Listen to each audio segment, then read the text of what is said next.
and international cooperation activities that, subject to the availability of resources, responds to the demands of the countries of the region. The Strategic Plan 2015-2025 of the conference establishes as main lines of action the institutional strengthening and leadership role of national statistical offices, the development of human resources and statistical production to ensure their quality, and regional and international coordination and cooperation for the development of official statistics in the region. The 10th meeting of the Statistical Conference of the Americas, to be held from the 19th to the 21st November 2019, will bring together authorities and representatives of the national statistical offices and national statistical systems of ECLAC member countries to discuss the future of economic statistics in Latin America and the Caribbean, among other topics. At present, Latin America is home to 826 indigenous peoples, which, by the year 2010, included nearly 45 million people, accounting for 8% of the region's population. The countries with the greatest proportion of indigenous peoples are Bolivia, Guatemala, Peru, and Mexico. There is huge diversity among indigenous peoples, with some remaining in voluntary isolation and others coexisting in big cities. Brazil has the greatest amount of indigenous peoples, followed by Colombia, Peru, and Mexico. Indigenous peoples represent one of the most disadvantaged groups in the region and have suffered the systematic loss of their lands, with severe consequences to their well-being. Nevertheless, the Economic Commission for Latin America and the Caribbean, ECLAC, has found some progress in recent years related to the recognition of their territorial rights and political participation. There have also been improvements in their living conditions, with greater access to healthcare and education. The United Nations has championed the promotion of indigenous peoples' rights and relies on 3 special resources for this purpose: a permanent forum, experts, a special rapporteur. At a regulatory level, indigenous peoples are protected by Convention number 169 of the International Labor Organization of 1989, which recognized their rights as peoples for the first time, and the United Nations Declaration on the Rights of Indigenous Peoples of 2007, which considers these peoples' rights to self-determination. In the context of these efforts, ECLAC calls for the region's countries to put policies in practice to end inequality suffered by indigenous peoples. Policies based on human rights standards and the perspectives and contributions of these peoples. This is crucial for the construction of a new development agenda beyond 2015, with equality at its heart.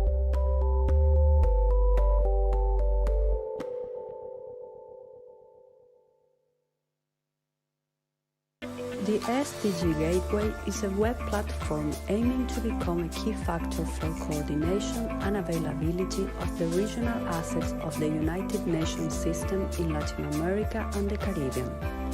The main goal of this online knowledge management center is to serve as a meeting point and reference to all the information related to the Sustainable Development Goals, including activities, informational resources, statistics, regional data, specific analytic tools, and knowledge products developed and provided by the United Nations Development System in the region in response to its member countries.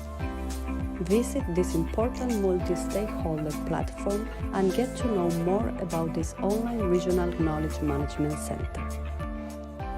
The COVID-19 Observatory in Latin America and the Caribbean is a platform promoted by ECLAC at the request of the Community of Latin American and Caribbean States, CELAC.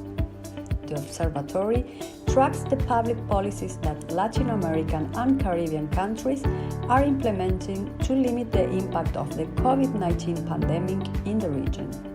Through reports and documents, it offers analysis of the economic and social impacts that these policies will have at the national and sectorial levels, in addition to supporting the review and monitoring in the medium and long term. In an interactive map, those interested can clearly visualize the actions taken by each country in the areas of movements, health, economy, labor, social protection, education, and gender.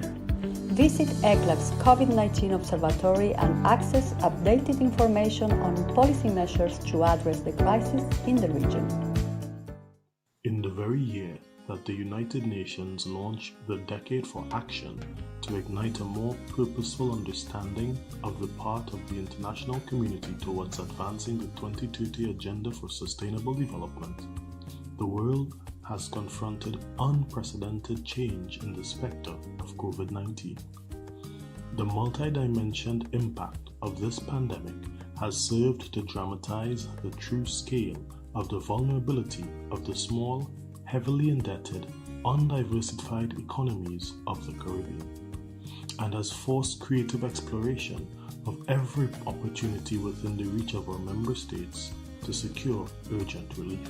The 2020 meetings of the Caribbean Development Roundtable and the Caribbean Development and Cooperation Committee will offer space for taking stock of the progress so far made in persuading the international community to extend this financial support needed, middle income status notwithstanding, and to dialogue on those strategies that will take you from vulnerability to resilient development, from economic peril to recovery and dynamic growth.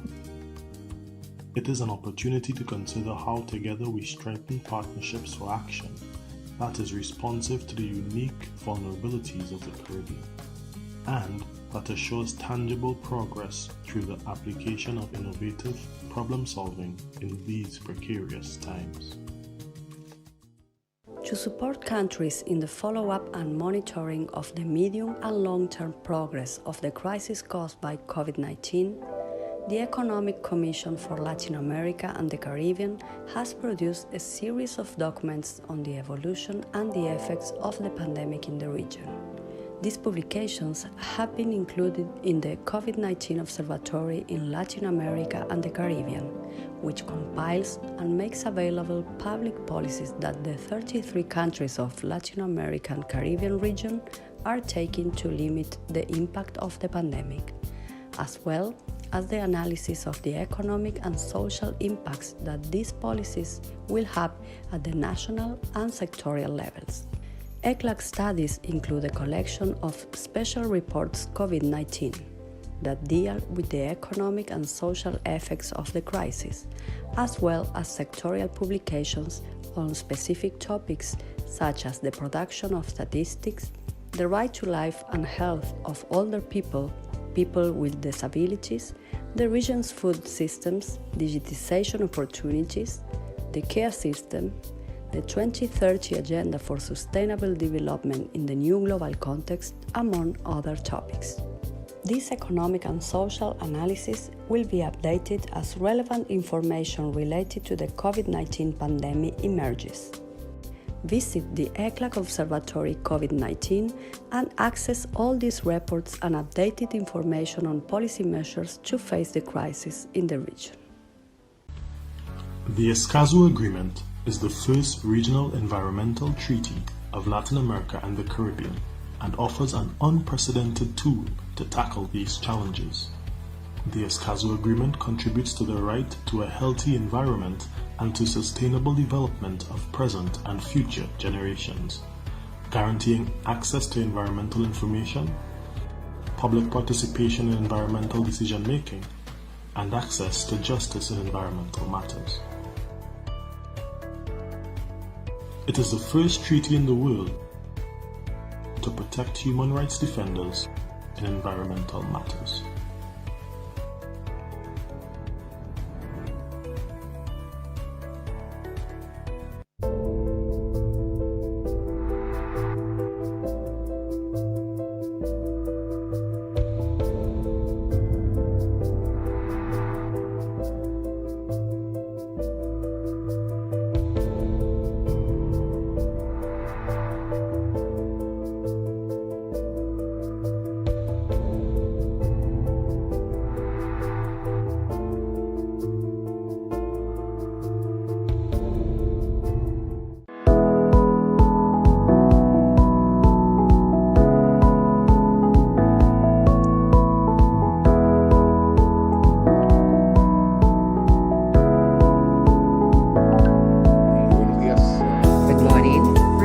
everyone. progress.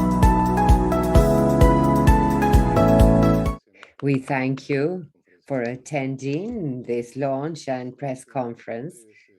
Just in a few minutes, we will not delay the launch any further. It is just to check that the broadcast is working correctly. And we're just a few moments away from beginning this launch and press conference. Thank you.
¿Cuál tú? ¿Qué? ¿Cómo? Exactamente la misma. Ok. ¿Sabes lo que necesito? La tabla. Está el audio prendido de la sala. Sugiero. Debe estar en el comunicado. Está el audio prendido en sala de reuniones.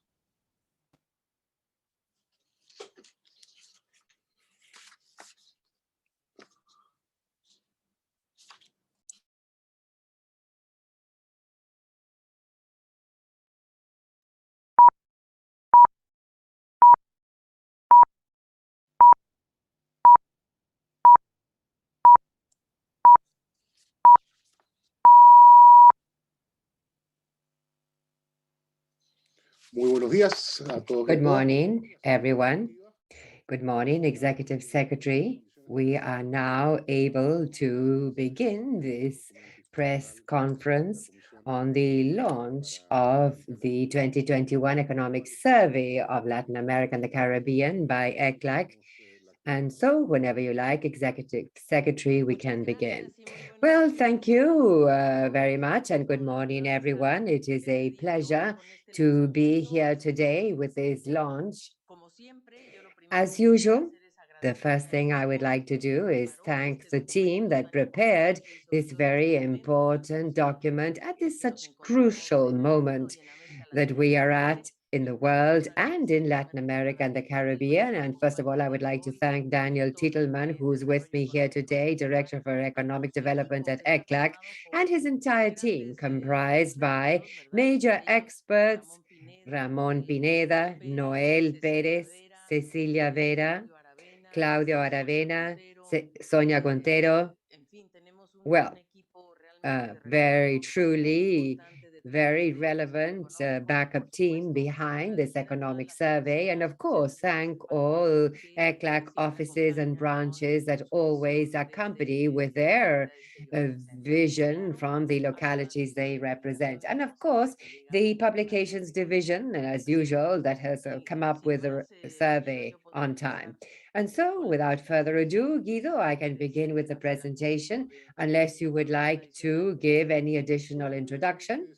Well, very briefly, Executive Secretary, for those who are with us on this Zoom platform, and of course, announce that we're also broadcasting the launch of the 2021 Economic Survey of Latin America and the Caribbean, Labor Dynamics and Employment Policies for Sustainable and Inclusive Recovery Beyond the COVID-19 Crisis, through our ECLAC site and also our direct live channel, the YouTube channel, and our social media, Facebook. And also we would like to thank all ECLAC colleagues and the mass media that are with us this morning, and as usual, thanking them for the interest shown in the content, data, and proposals made by ECLAC, and remind everyone that this activity will begin with the presentation of the survey by the Executive Secretary, Alicia Bárcena, and then we will move on to a period of Q&A. And so we thank everyone who may have any question, may send them in writing, either using the chat available on this Zoom site or the email conferenciaprensa at cepal.org. So, Executive Secretary, the floor is yours. Well, thank you all very much. And I would not like to leave aside Esteban Perez and Michael Dane, two colleagues who have been very relevant in the preparation of this survey. So let's begin. This is the 2021 Economic Survey of Latin America and the Caribbean, giving us a view of what is happening now in 2021 with a view to 2022. Let's begin immediately with the key messages that the survey includes and that are essentially. First, we are facing growing asymmetries between countries, especially in terms of access to vaccines, vaccination, wealth, and of course, the ability to mobilize fiscal stimuli and investments, both for emergency as well as recovery. So these asymmetries among developed and developing countries. Developed countries are applying expansive monetary policies and fiscal policies and industrial policies to mitigate the impact of the pandemic and dynamize environmentally sustainable projects in tremendous amounts that we will analyze in a moment. But the crisis in the region has aggravated low productivity, structural crises, low investment, and informality. And we're going to analyze this with particular care: unemployment, and of course, inequality and poverty, which is one of the topics that are most urgent.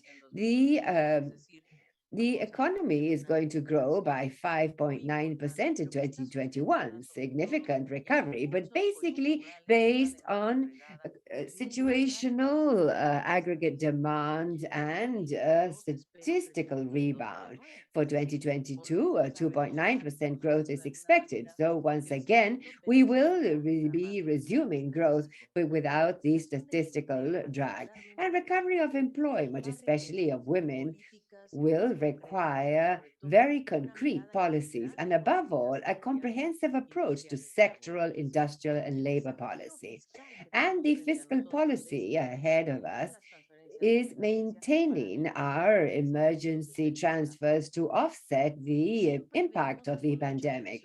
We always see with great attention the fiscal policy that on this account we emphasize, but even stronger, the relevance of speeding up public investment, which could really encourage and supplement and attract private investment and do what is called crowding in, but directed above all towards employment-intensive sectors that support environmental sustainability.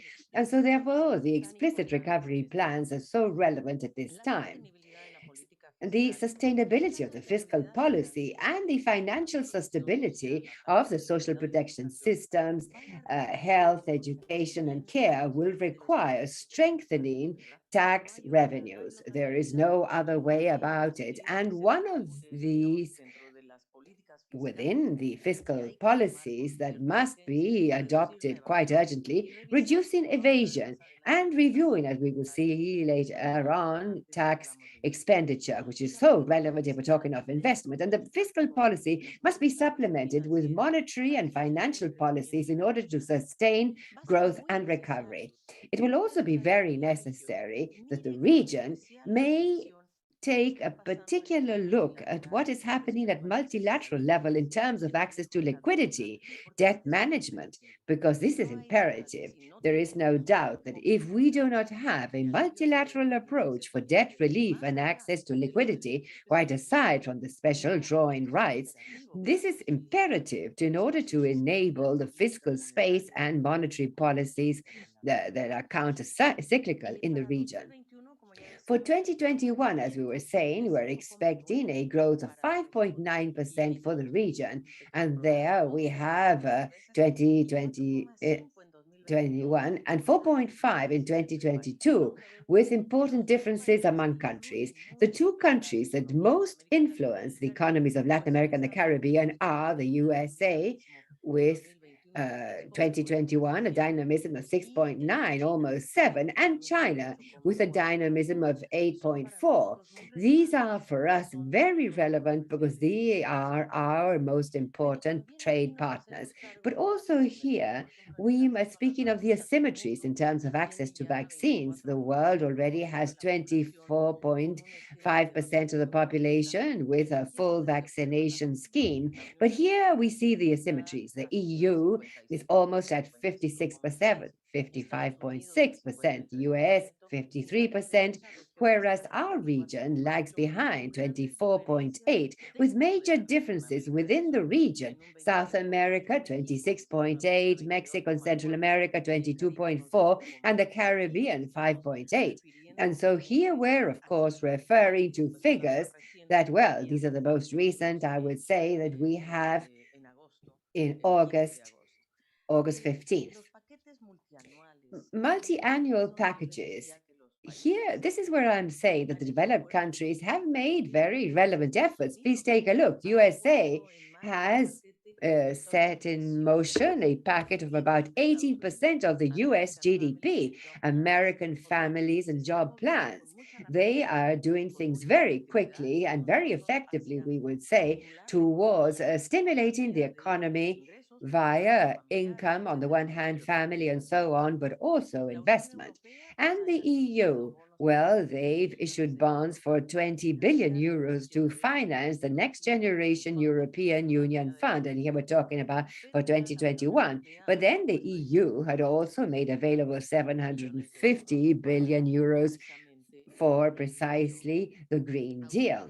And Australia and Canada have budgeted new packages, multi-annual packages, around 5% of GDP in their 2021 budgets. In the case of Latin America and the Caribbean, the new fiscal plans announced in January and June 2021 represent 2.2% of GDP. Let's recall that fiscal measures in 2020 were of approximately 4.6%. So the region has reduced the new fiscal plans. And recovery also comes, this must be said, from a very important effect related to trade. Recovery, expected recovery is 8% in world trade volume. And this is accompanied by an average 38% rise in commodity prices. And so in 2020, it had fallen 5.4%, but here we're seeing a recovery of 8%. And on the right, we see how the prices are moving. Of course, energy products, please take a look how they increase, farming products, and then precious and non-precious metals. And so here we really see a reason that may explain a little this recovery. And now, the greater monetary and fiscal stimuli coming from the developed countries have favored another factor, financial markets and financial flows to emerging markets, which have remained positive with lower levels than 2020. As you can see here in this graph on the right, we see that financial volatility is dropping. The levels are, of course, very relevant. The mixed index that shows the volatility of the financial markets, it is coming down from January 2020 to June 2021. But we also say the portfolio inflows to these markets. And although in 2021, well, here we're putting this in perspective, June 2019 to June 2021, to see the external factors that dynamized or not these capital flows. And we see that trade tensions speeded them up, cutbacks of Fed rates stimulated them, that the expansion of COVID once again led to a contraction, but economic recovery, globally speaking, once again sends very relevant signals. And of course, the development of vaccines and the results of the elections in the US. But now also, we've seen a significant reduction on account of the fear of the early withdrawal of Fed stimuli. And so this is something that must be watched. There are expectations, and so therefore we must take a look at this with caution in terms of having an inflationary persistence that may translate into a rise in interest rates in the developed countries, and with this affect flows towards emerging economies. And in some countries of the region, they're also taking a look at this situation in great detail. We know that the Central Bank of Chile today is having a meeting on this. And so the possible rise in interest rates in the US will have a repercussion on emerging markets if it does happen. We still have not got there. But why? Well, because it will reduce the attraction of investing in our markets, and it will put pressure on exchange rates and will increase the cost of financing. And US yields continue to be very low. in a historical comparison, the rise in international liquidity and the sustained low of the sovereign risk has allowed countries in the region to access financial markets, the capital markets, and this has benefited public emissions as well as corporate emissions. But of course, the public ones were higher in 2020, and in 2021, we see that the corporate ones have doubled in the first semester 2021. And so almost 80% of sovereign issues in the first semester were by governments with a high investment grade. That must be said, not all countries have the same access. And also, the sovereign risk measured by the emerging market bond index by JP Morgan. We see that in January 2019 and 2021, sovereign risk has come down. And so this is what?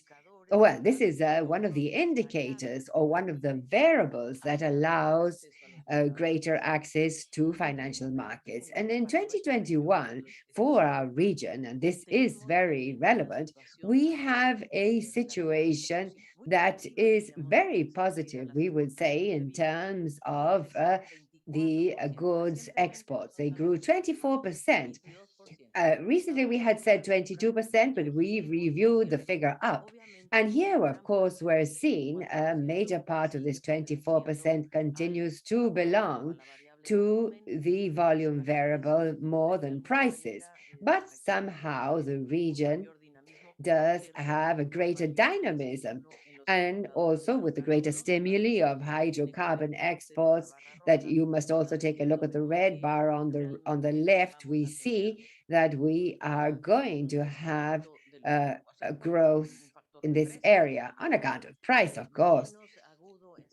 Less sharp in Central America and Mexico, and agribusiness, the same thing, and mining exports as well. We're seeing that the volume is far more, she corrects herself, she says that prices are far more important than volume. And in imports, this is very interesting. We had said that they would be around 18% or 17%, but here we've also had to review these figures up, our estimates, which has to do with several factors, among other consumption, of course, but also imports of capital goods for these sectors, precisely mining, hydrocarbons, and so on. But now, it's here, as we say, that we're seeing the true balance, and that the terms of trade improve in Latin America, but fall in the Caribbean and Central America, precisely because the Caribbean and Central America are net energy importers, and of course, the higher prices hit them hard. And here, of course, we can clearly see how this behaves in terms of trade in the south and regional on the one hand, but also how it behaves in relation to the mining exports, agribusiness, and also Central America, Haiti, Dominican Republic, Mexico, that is more or less in the middle, but continues to be with a negative terms. In the Caribbean, there's no doubt in 2021, and hydrocarbon exporters that together with mining are up at the front. Remittances, which is another subject that we have carefully watched, very carefully, I must say. Obviously, they are important income for the homes. For their homes, but it comes precisely from the migrants that send their or part of their income to their own homes or countries of origin. And this is an interesting issue.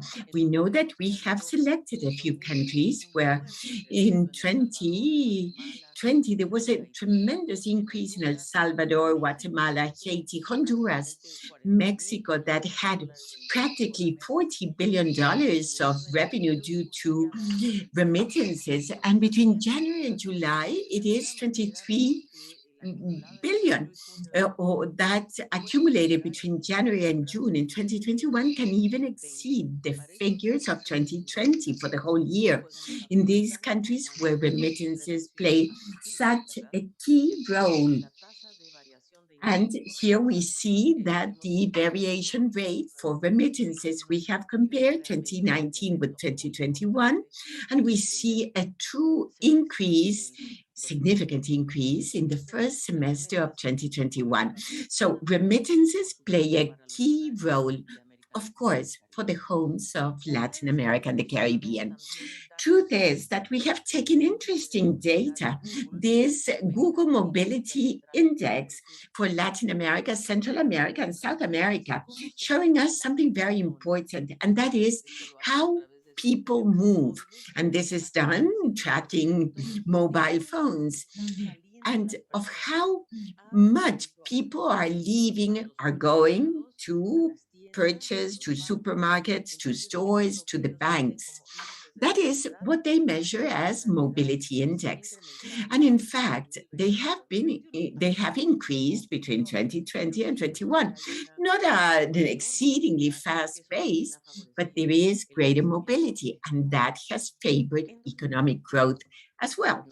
In 2021, from the fiscal perspective, we are waiting for two things, expecting two things: higher public income and less expenses relatively in comparison to 2020.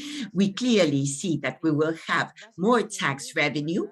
Yes, basically because of the VAT collection. What is really driven in this period of time is consumption, and the higher prices of raw materials as well that promote higher revenue for the state from, for example, taxes and non-renewable resources, and expenses will decrease. Not the interest rate. We pay 2.7% of GDP in interests. The capital expenditure has a slight increase, especially in the first quarter, I must say, of 2021. But what we see is that fiscal resources on the side of public expenditure are maintained, but to a lesser extent, higher than 2019. Yes, 2019 it was 15.7, in 2021 17.6, but less than 2020. And the plans that have been announced for 2021, as we said, account for 2.2% of GDP, and in 2020 it was 4.6%. Interest payments are maintained stable, something that is worrisome because it places pressure on the countries. Yes, fiscal balances will improve, but public debt levels will keep high. Here we can clearly see that undoubtedly we will see that fiscal indicators of central government, they improve, especially the global overall result. It goes from -4.2 to -2.9, but there is no doubt. No, I meant the primary result, that of the global is -6.92, goes to -5.25. But this reflects the public expenditure from 24 to 23.8, and the gross public debt of central government has increased in countries like Argentina, Brazil. The average of Latin America is 56.2%, which is somewhat the reflection of the denominator, which is GDP. It has improved, and that improves as well the figures. But let us focus on the Caribbean, which is of great concern for us. Caribbean sustains total expenditure and increases in 1 point total expenditure. Primary result improves, yes, indeed. But gross public debt in December 2020 continues to be very high. The case of Barbados, for example, 42.3%, Belize, Jamaica, Bahamas, Dominica, that have a very high indebtedness. And we once again make a call on the international community. Support is required because these countries are considered middle income and they are not eligible for debt relief as it is being considered in the G20. But the Caribbean has an average of 88% of GDP indebtedness. On the other hand, in 2021, we spoke somewhat.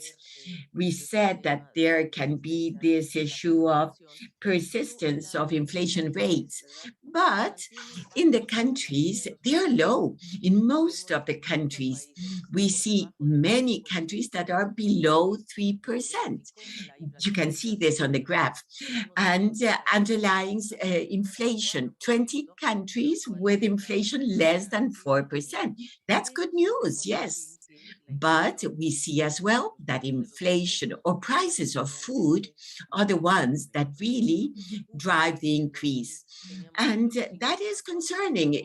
We had 5.4 and now we have 6.9%.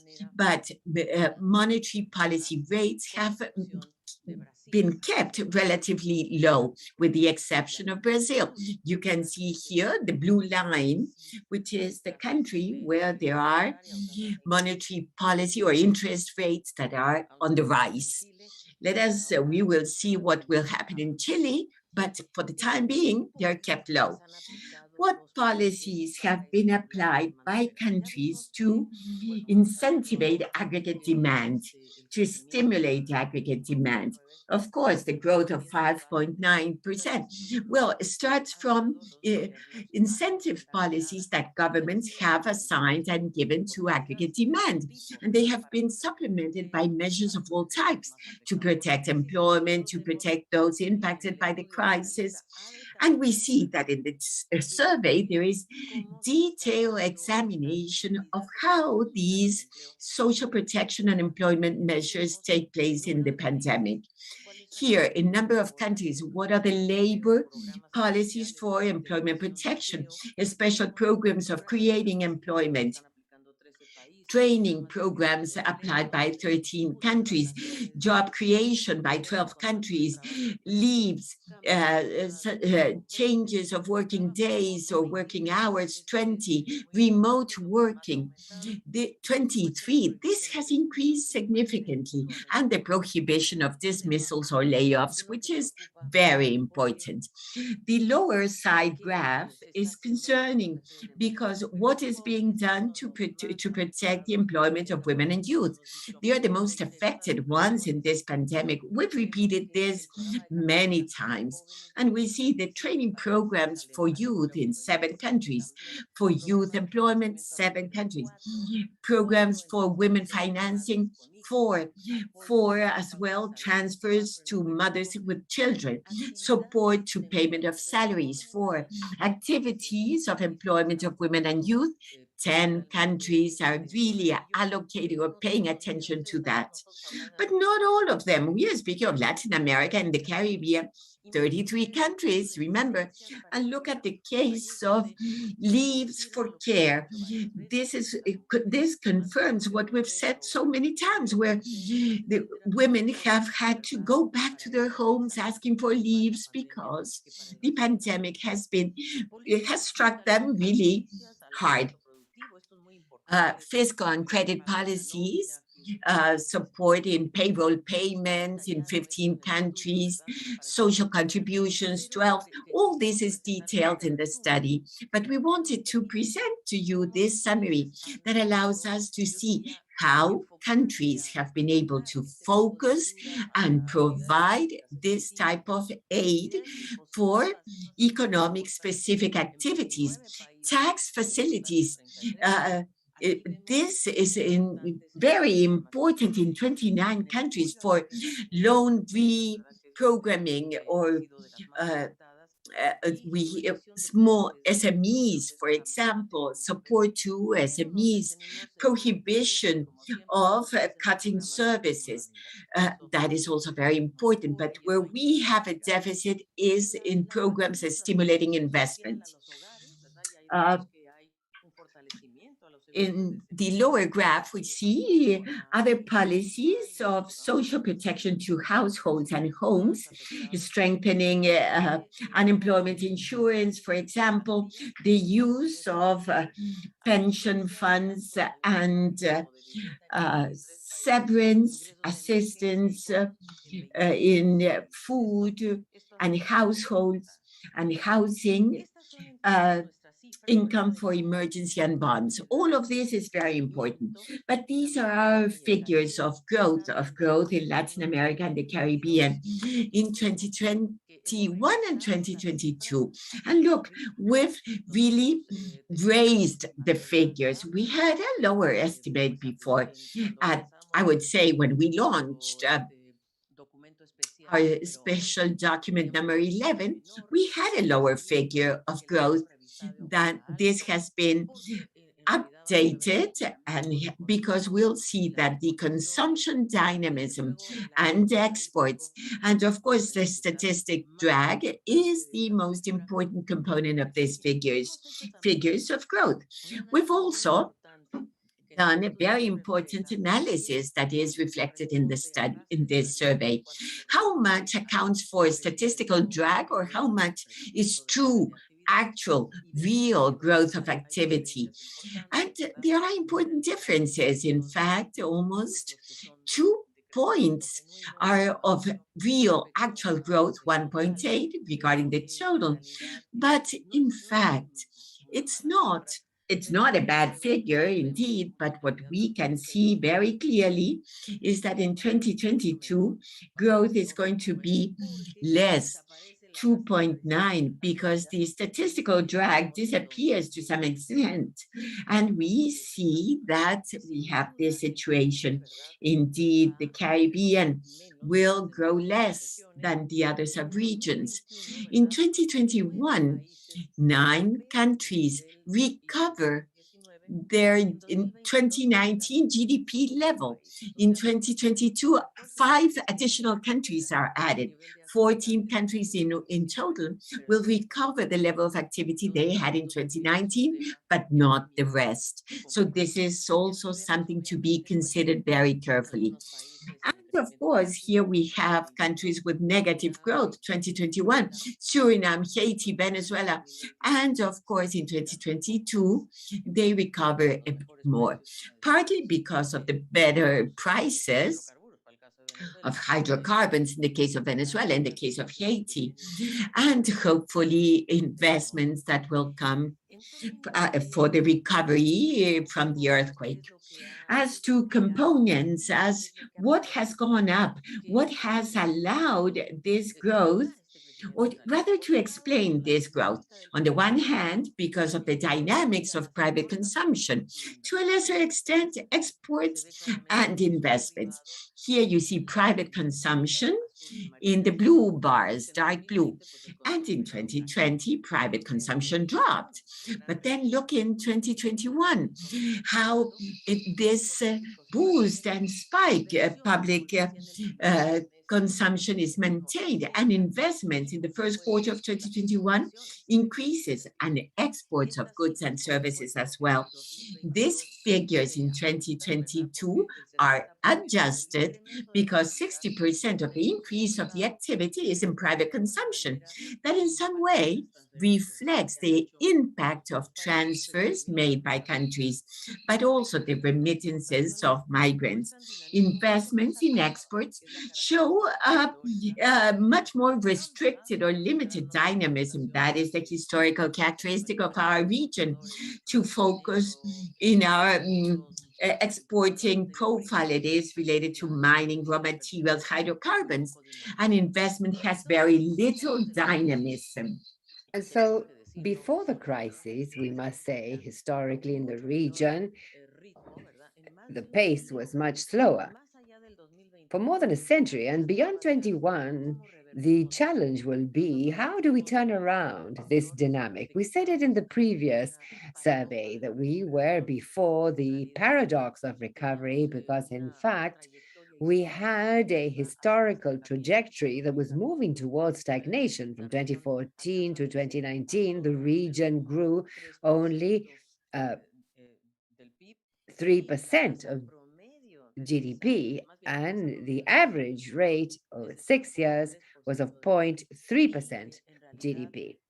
And so this is a rate that was the lowest since the First World War, of 0.9, and now we're at 0.3, and the Great Depression, 0.3.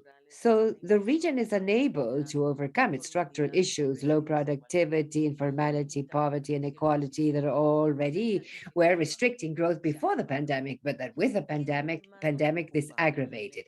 What concerns us most, and in this survey we presented very clearly, that investment and productivity are a structural issue in the region, and until we're able to recover them, we will not achieve the sustainability of recovery beyond the rebound in 2021. That's what's of concern. Please take a look at the graph on the left. This shows that Latin America and the Caribbean is at 17.6% of GDP. And we, from 1990 through 2020, and instead of going up, we're going down. And so we're at 17.6%, which is, of course, the investment ratio, the lowest in percentile terms in comparison to the world, which is at 26.3, developed economies that are at 22, and of course, in comparison to developing economies that are at 32.9. Our region must at least move towards the average, say the 26.3. Hopefully, that should be our target.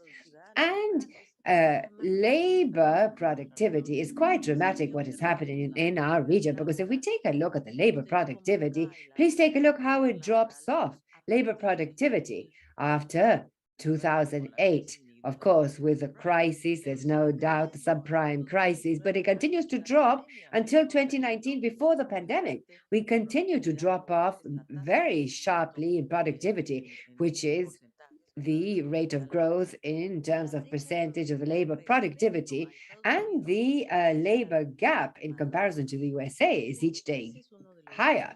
So this is a major issue that we need to take a look at very carefully.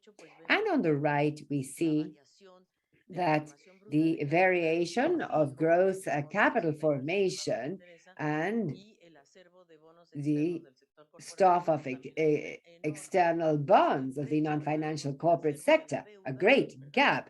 The wealth of the debt is on the rise, whereas the investment in gross fixed capital formation is downward. And so I think that this is the core of this economic survey. It is here that we need to focus our policy, because neither have we been able to overcome this history that pursues us, that historically the recovery of investment is more difficult.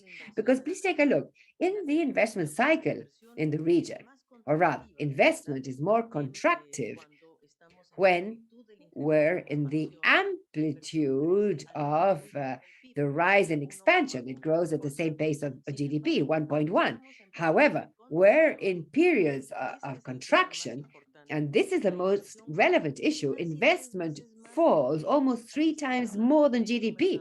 And so here we're talking about absolute figures. When we are in expansion, we grow at the same pace as GDP, 1.1, a little bit further up, but very little. However, during contractions, we fall 3 times more than GDP.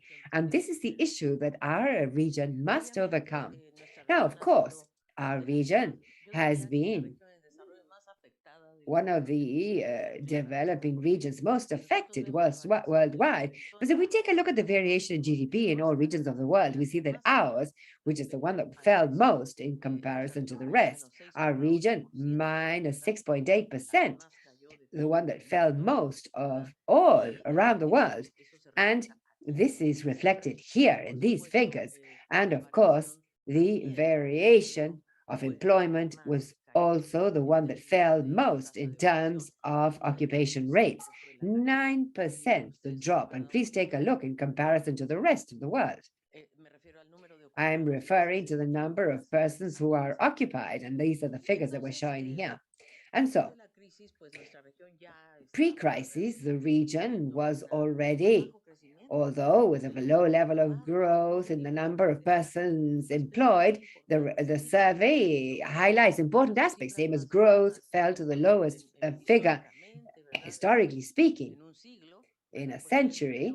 Well, employment also had the worst drop in 7 decades. And this is what is of great concern to us. This minus 9% is the worst drop that the region has experienced in 7 decades, in fact. And the 6.7, well, that is the growth that we will have in the number of persons employed, but will not allow us to recover the total loss. The loss was of 9 and the recovery of 6.7. And so we see that the number of persons employed will not grow at the same pace as the GDP, as you can see on the right. And so, this is also a very important slide. This information on 4 countries is essential because, contrary to previous crises, here we're showing the case of 4 countries. What was most affected was informal employment. Now, not only could they not operate as a cushion in the labor market, but fell even stronger than formal employment.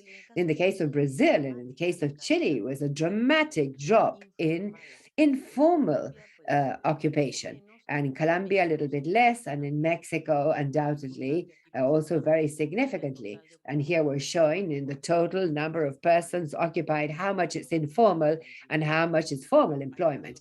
And so we see that there are cases that are really very, very difficult. And of course, informality no longer worked as we would have liked as a sort of cushion or damper. And in 2021, a rise is expected in the unemployment rate, and this will be accompanied by an increase in the labor participation rate.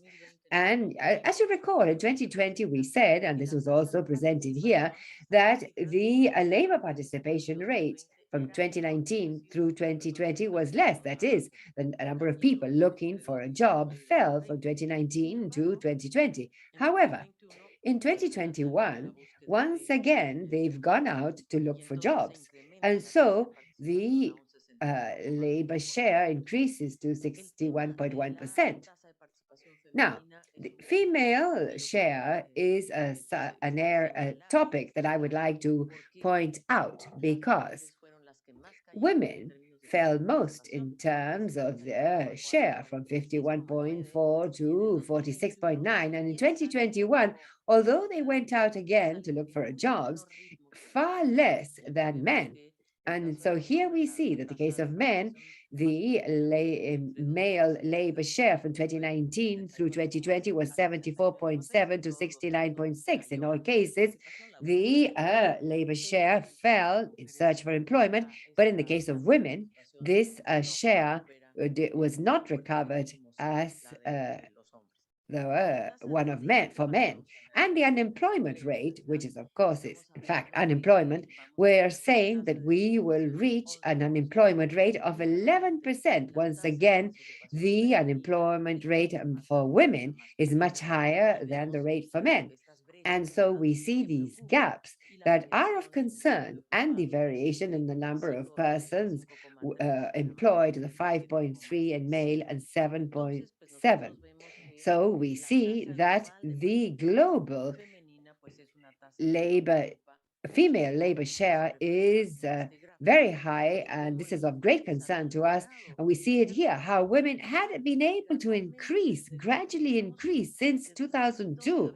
Since 2002, they've been able to increase their global share here. But with the pandemic, it fell once again to levels similar to the one we had in 2007 or 2005, around there. And of course, this is a very severe setback in the life of women.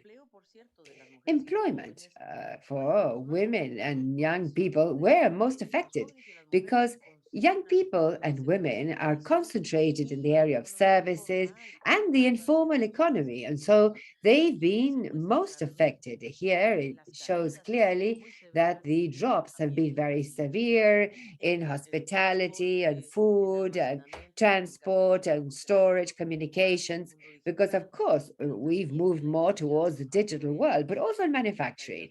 We've had significant drops, and of course, the purple bars show the drop in female employment, the number of persons employed per area of activity. And we see we're comparing men and women, and the graph on the right, there we are seeing what happened with young people. And so here we see the young people aged 15 to 24. Please take a look at the differences in the percentage of young people in the informal sector.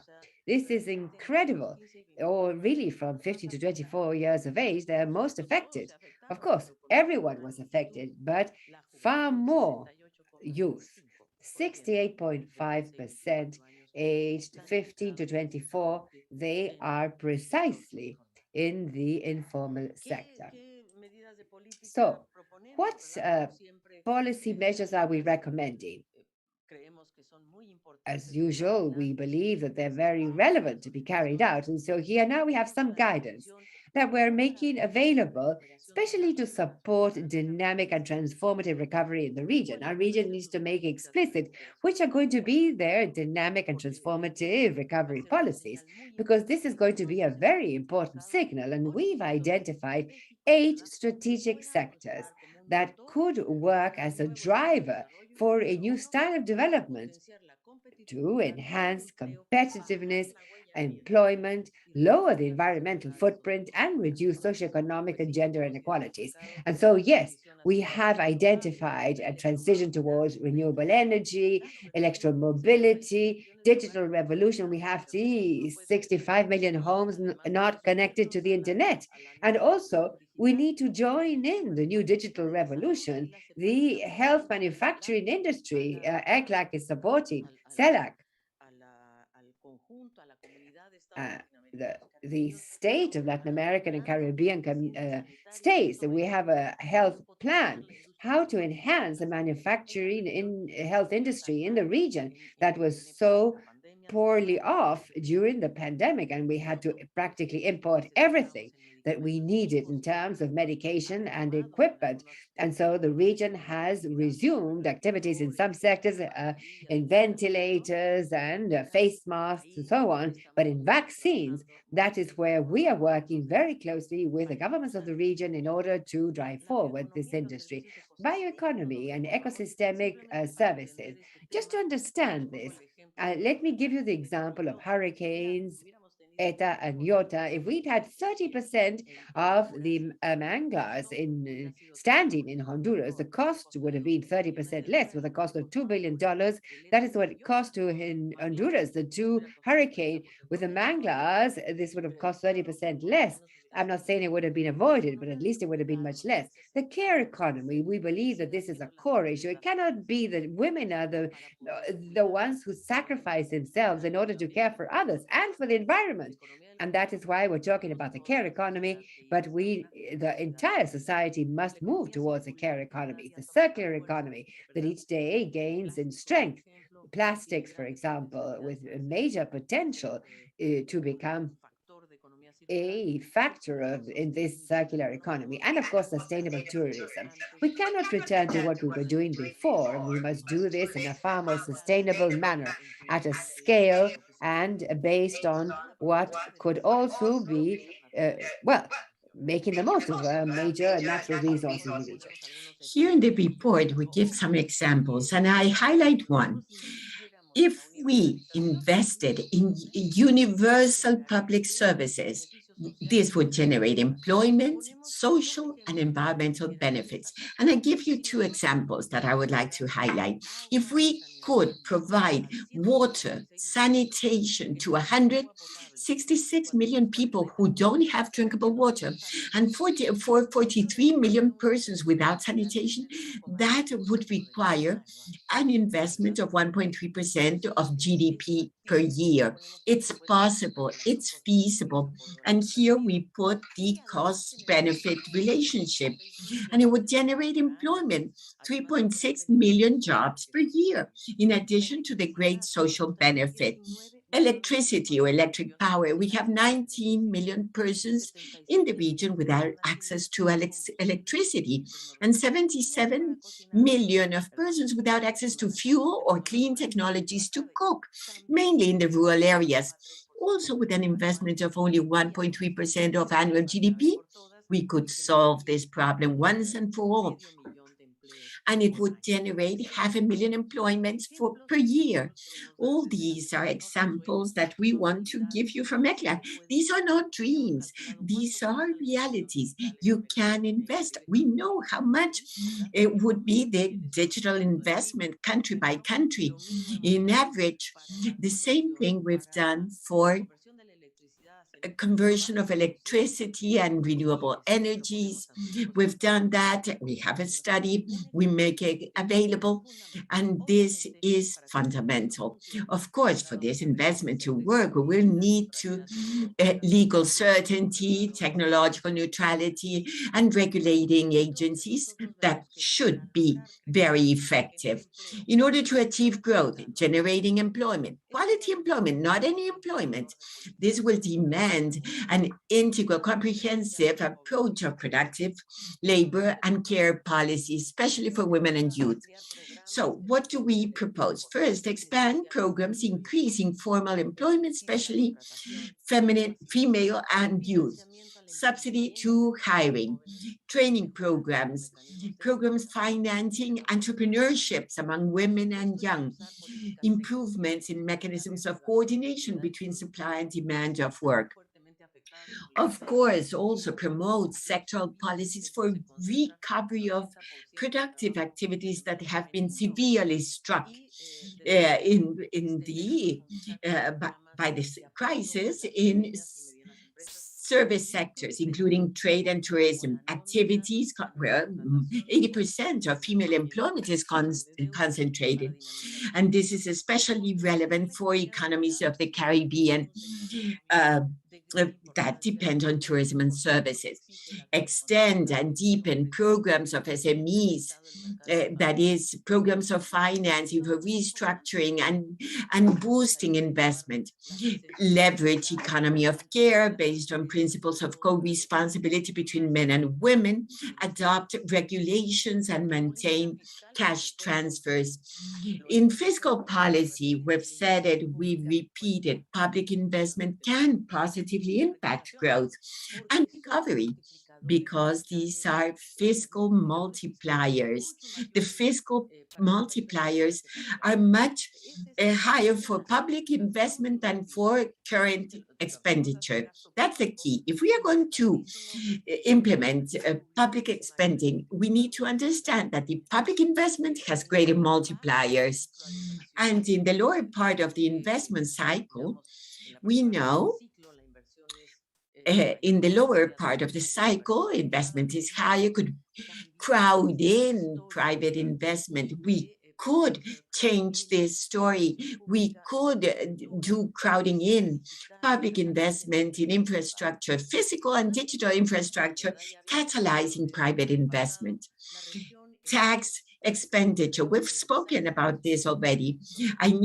We need to review the tax expenditures, 3.7% of GDP in the region. These are incentives. This needs to be revisited because 1.4% of these tax spending goes to investment. Of course, that needs to be maintained, but there are other tax spendings that need to be rechecked, especially to incentivize subsidies in investments in the areas of interest: renewable energies, decarbonization, digital inclusion, creation of employment.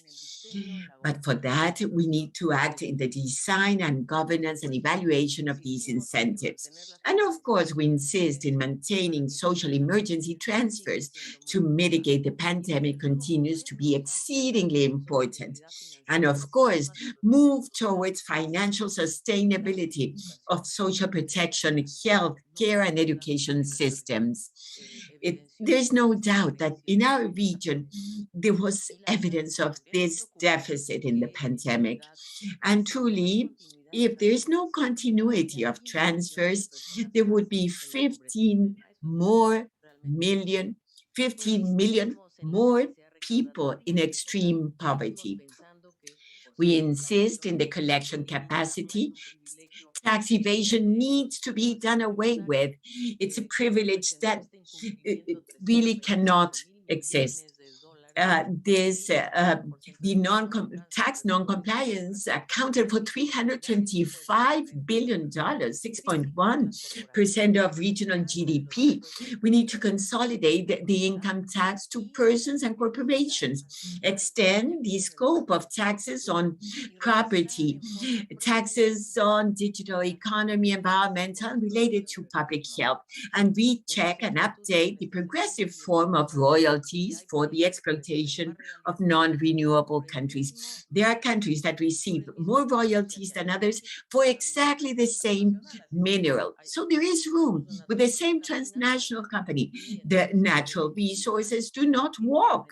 So we need to balance, of course, to standardize royalties for non-renewable resources. And we believe, and here we present our differences with OECD in revenue. We are in half of what we collect in property as well, in the payroll, what to say. But in what we are higher than OECD is the VAT, which is a regressive tax. And of course, social contributions, look at the OECD ones, look at ours. Of course, there are enormous disparities in social protection issues. So the region needs to have an influence in the design of what is being designed worldwide in multilateral tax agreements. They're being redesigned.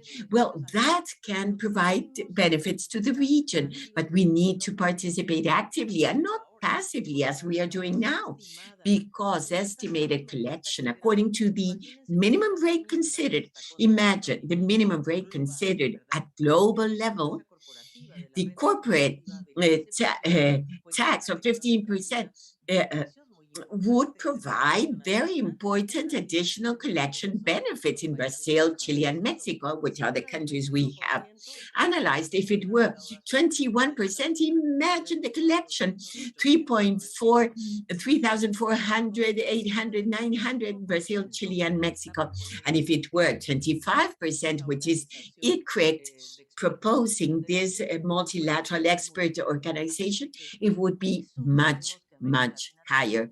So Latin America needs to participate and promote a regional position on the minimum corporate tax rate.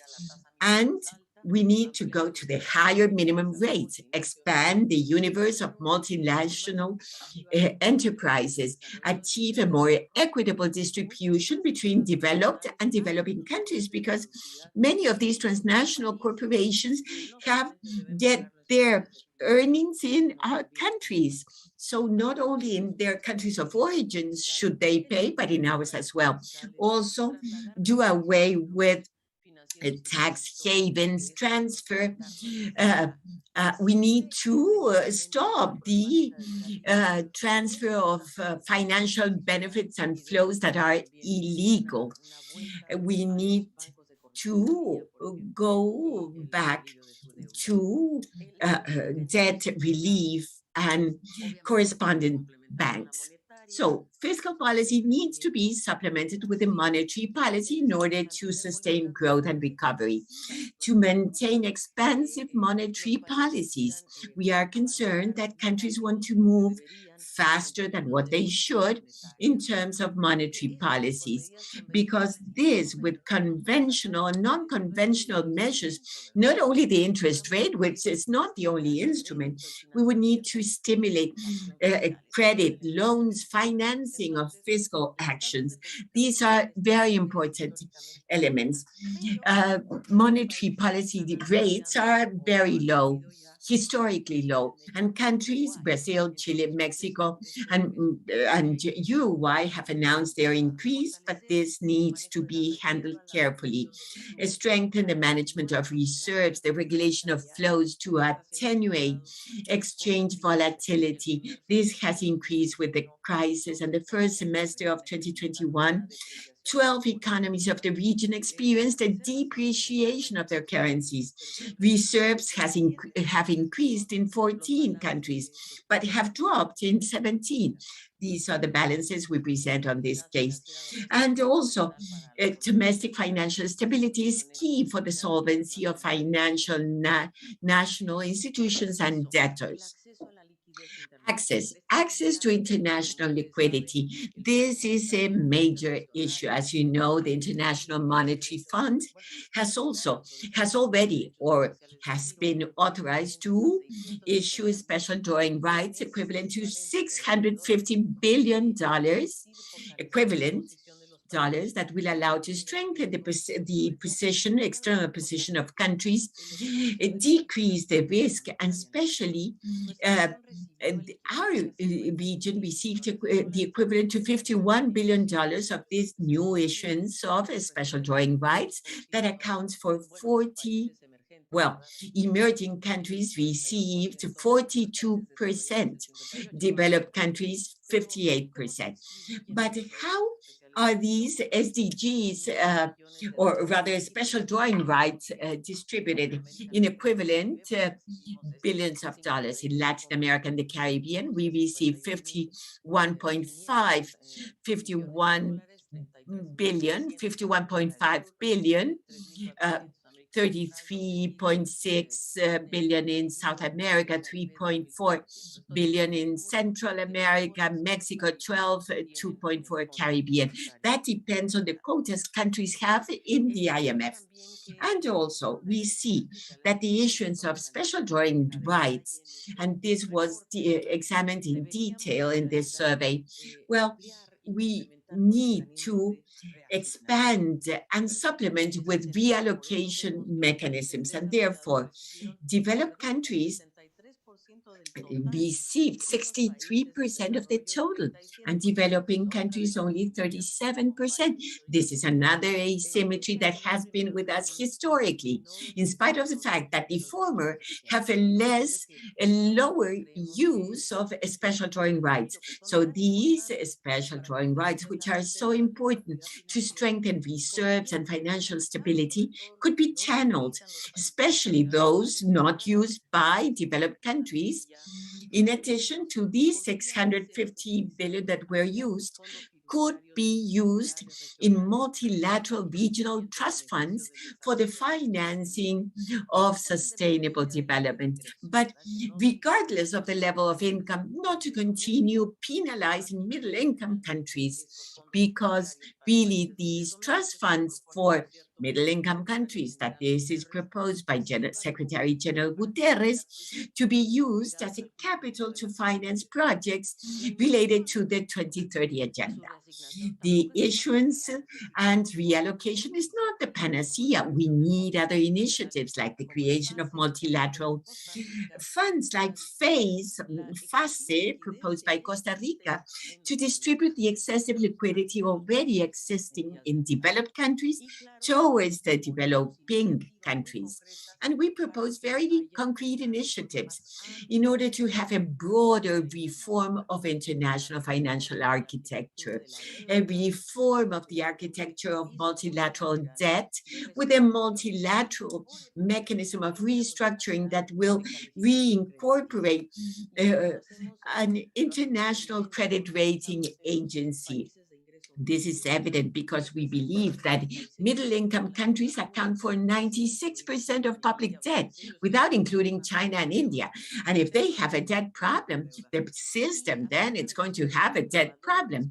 And apply innovative instruments to increase the payment payback capacity, reimbursement. And this calls for implementing innovative elements like clauses for hurricanes, or some instruments linked, or that the bonds be linked to the national income. If it is recovered, then the payback capacity is fed back, and not to get into an excessive contractive cycle, to integrate liquidity measures with debt reduction.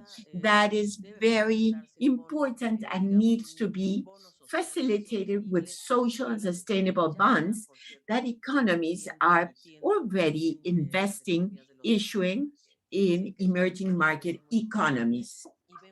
So we think this is very relevant, and we see that social bond issuance increased from $0 to $17 billion, and sustainable ones from 300 to 10.8 billion.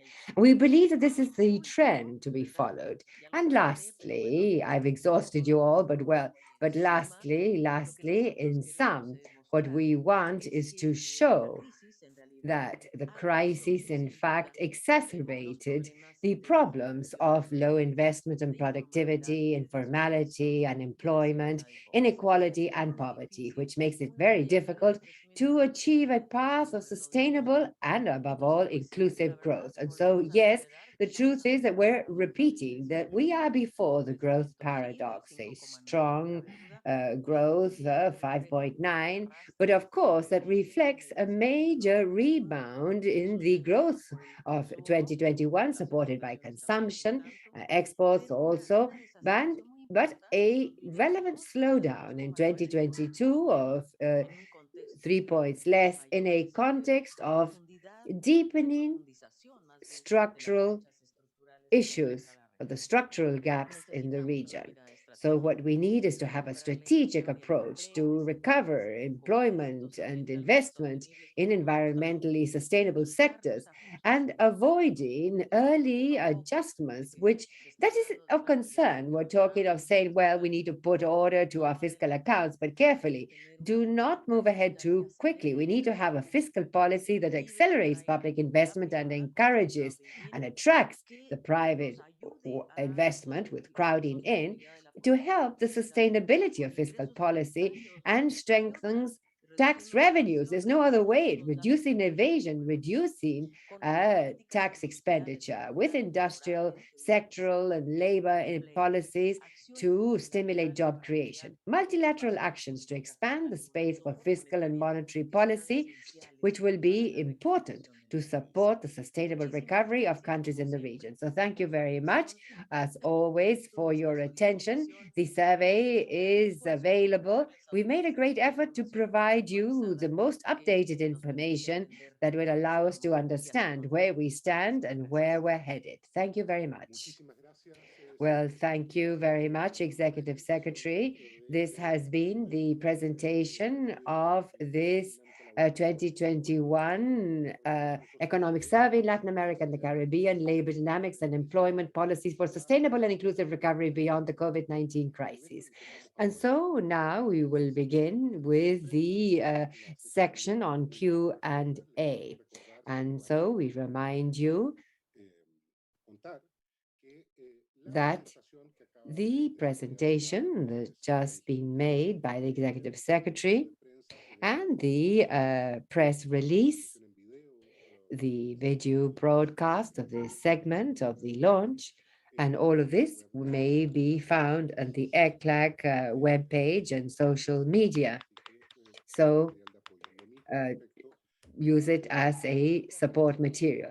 And we've also shared with you graphic material, the pictures of this launch, and in a moment more, the Flickr ECLAC Flickr account. You will be able to download them in high resolution to help you with your notes. And so, Executive Secretary, we will move on to the first set of questions sent in.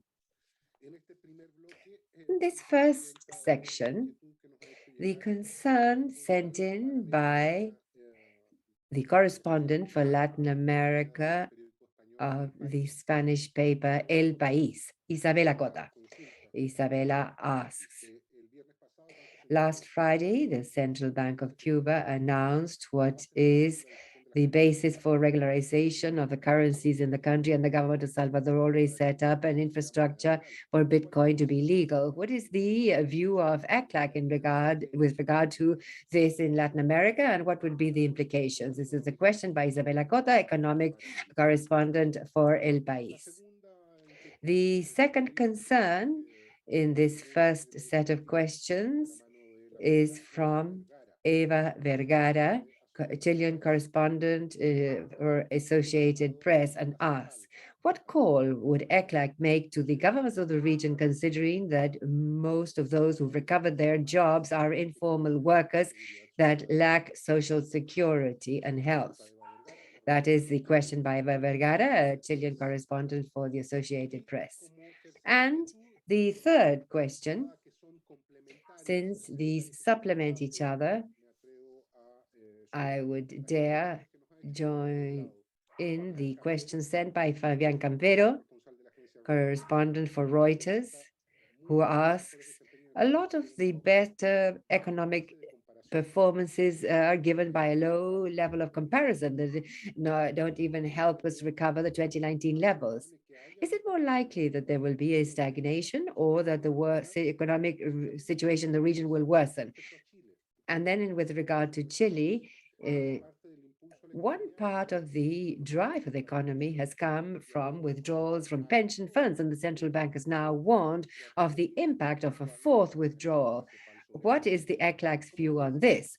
And as I was saying, since these are supplementary questions, I would dare add the question by Fabián Campero and also Paula Santibáñez from Valor Futuro in Chile, who asked if it is possible to elaborate further on the forecast for growth in Chile and the measures being taken for the recovery of employment in this country.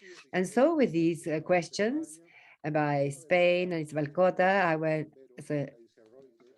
as mentioned earlier,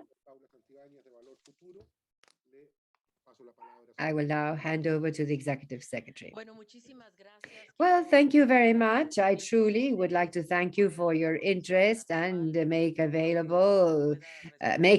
available to whatever I am unable to answer here, but my team is here to support me. But Isabel Cota, who's asked us a very relevant question for El País, I think it is important to say that the Bitcoins have awakened great interest. This is true on account of their sudden rise in value and increase in use, but they cannot be described as a means of payment.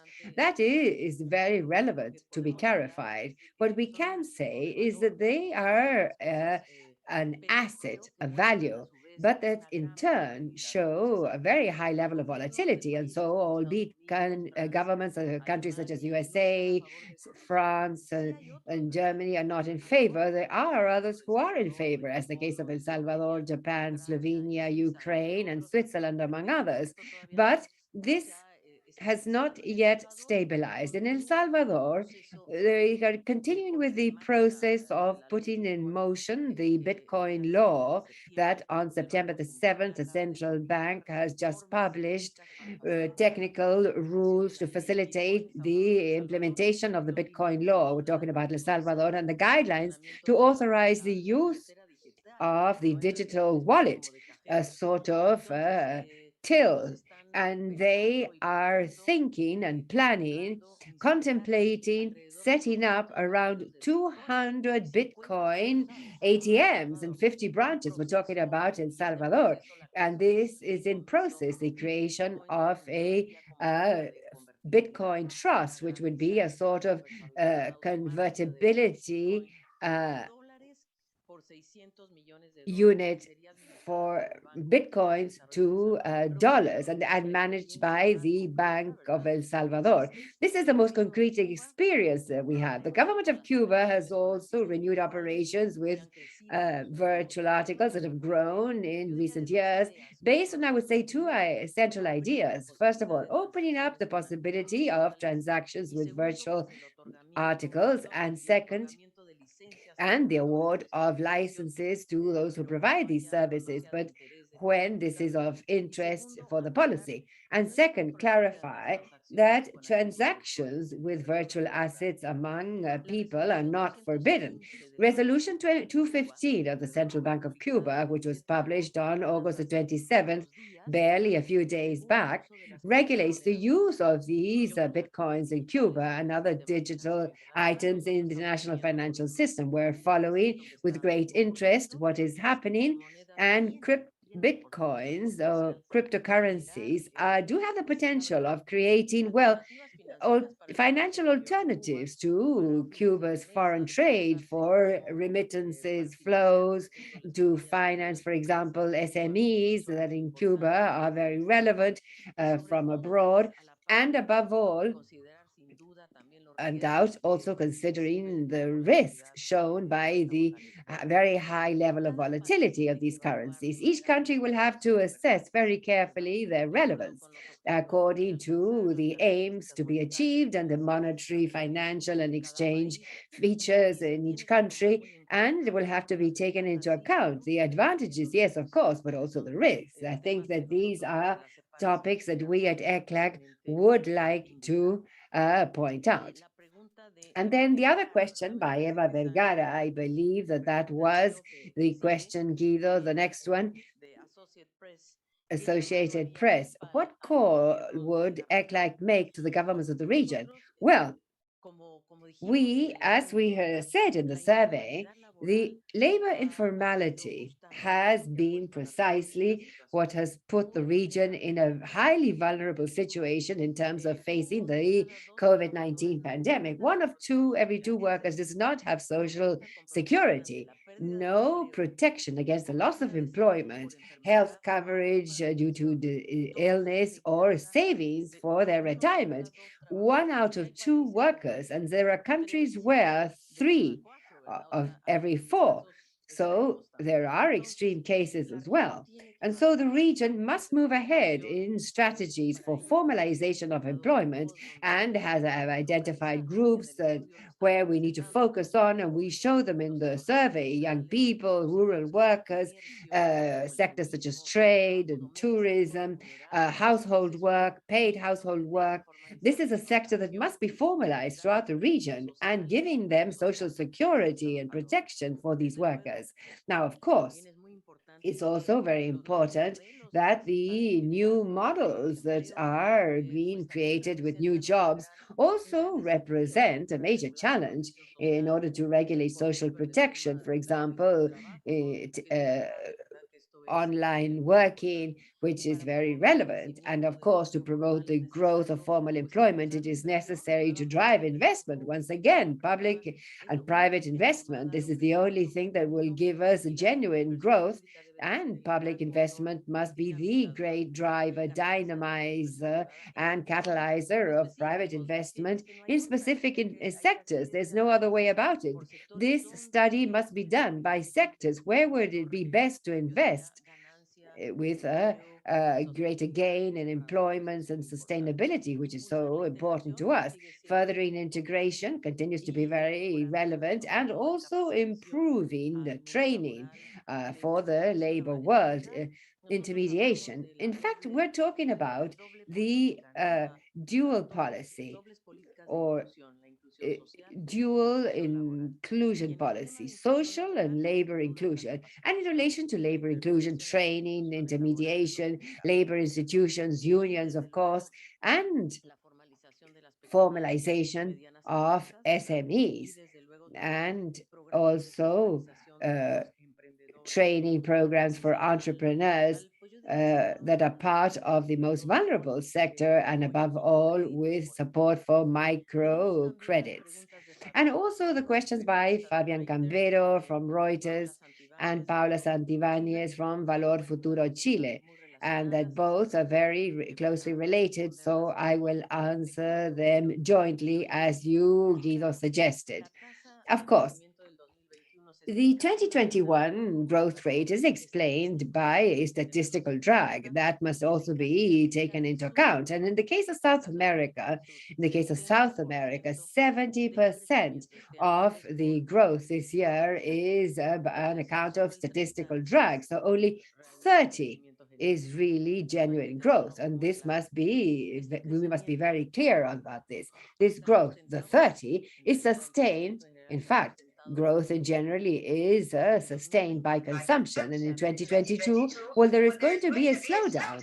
Of course, in the case of Chile right now, I can give you the figures, of course, yes, but there will, of course, be a relevant slowdown.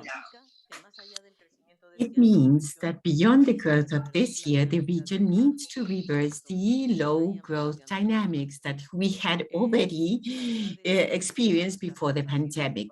Our rate has been historically very low, especially in this 2014-2019, which was 0.3%. And really, it has been less than that of the Great Depression, less than in the First World War. So it has been a very strong crisis. So this year, that is the challenge. Combine a strategic outlook that will articulate investments, crowding in private investment, national and foreign. We also said that in the direct foreign investment report, but also in the fiscal part, strengthen revenue, reduce evasion, and consider tax expenditure. Now in Chile, we'll speak somewhat about Chile. In fact, a very important part of the drive of the economy has come from the withdrawal of pension funds. We need to say this out loud. And the central bank has warned in this respect. I'll give you figures to put you in context. In a project, 9.5%, the consumption in homes has had an interannual increase of 33.8% real percentage in the second semester.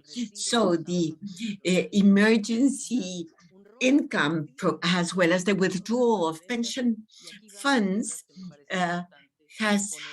or both have had a tremendous impact. And so what I want to tell you, in fact, direct transfers or cash transfers from government of Chile have been a major factor. Accumulated to August of social aids is $26 billion.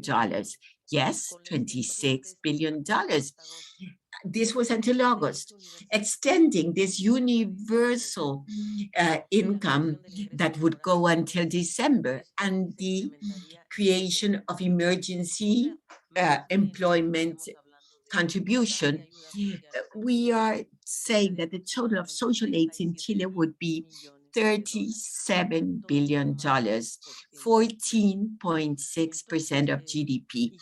So, and now let us talk about the withdrawals from pension funds. But the main one has been the emergency family income that accounts for 67.5% of the total cash transfers made by the government from the beginning of the pandemic.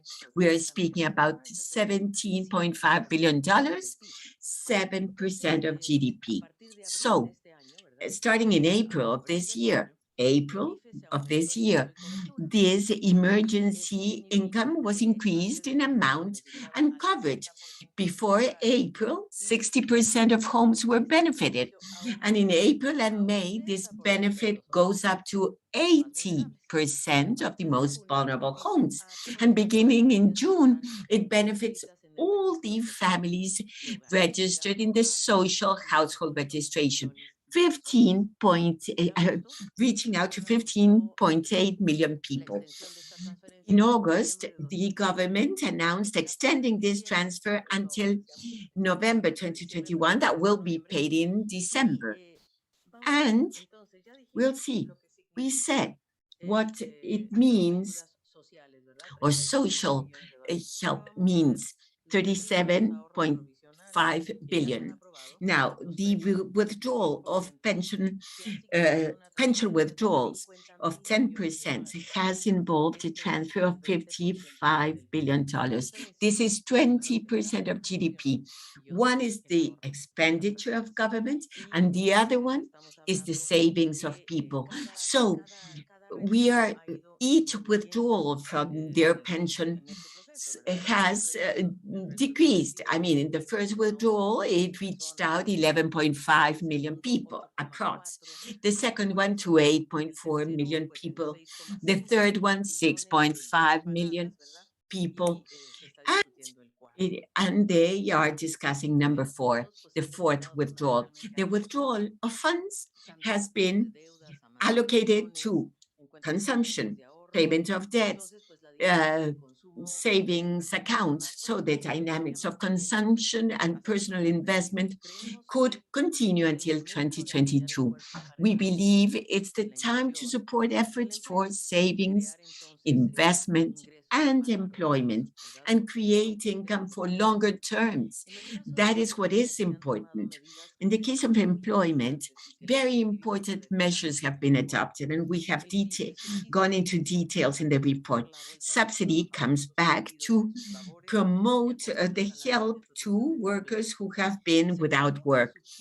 And second, subsidy to hiring of the company would receive an annual amount for each new employment. Also, the subsidy protects to support the care of children below 2 years of age, and thus parents can reinsert themselves in the labor markets. And the subsidy to new employment that provides contribution to the worker for 6 months for each new contract. So the emergence labor income, which is this monthly subsidy paid directly to the workers finding a formal employment in 2021. And it is specifically given to the workers, and it is supplementary to the family emergency income. It does not replace it. So employment promotion policies need to focus in those most impacted, women, young, and also policies that will decrease the burden of care so that women and young people can join the labor market. And of course, the recovery, reactivation of relevant sectors like recreation, entertainment, cultural activities that also have been so hard hit, where you find very many SMEs that are involved. That is, my dear Guido. So Chile does have a very interesting situation that has to be followed with attention. Thank you very much, Executive Secretary. Now we have a second block of questions from colleagues that are with us in this press conference. The first one comes from Delia Angelica Ortiz, Newsweek.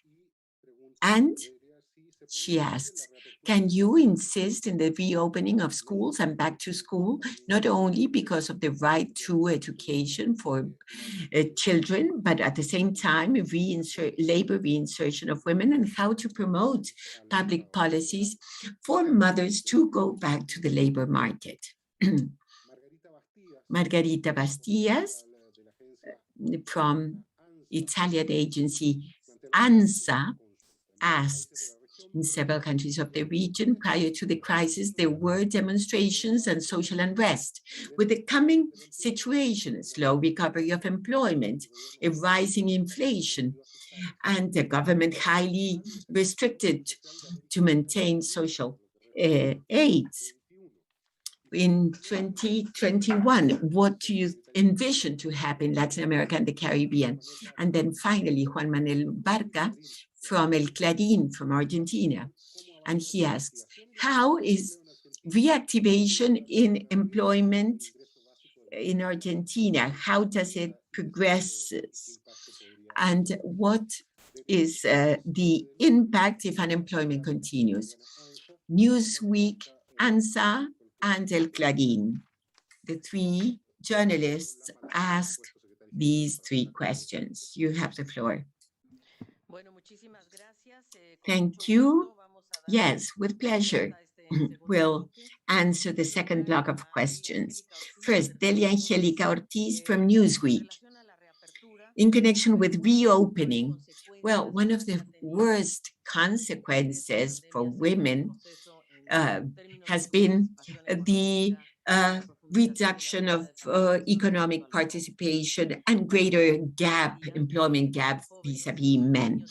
I would say that youth, boys, girls between 5 and 12 years, 167 million of them that have not been able to go to school at the most difficult times of the pandemic. So these are two sides of one same coin.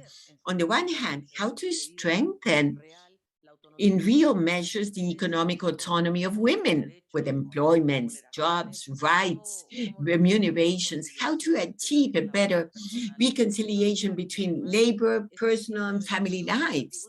And this closing of education facilities has pressed much harder women than men. So it is a very high figure, this closing of schools. But we have learned in this pandemic, we have learned to coexist with the pandemic. We have learned in that the return to school needs to be gradual and safe. There needs to be a great coordination between the health sector and the education sector. We have very important lessons for the most vulnerable sectors and also for early childhood, because how can we manage for smaller children to participate in remote education or virtual education? It's very complicated.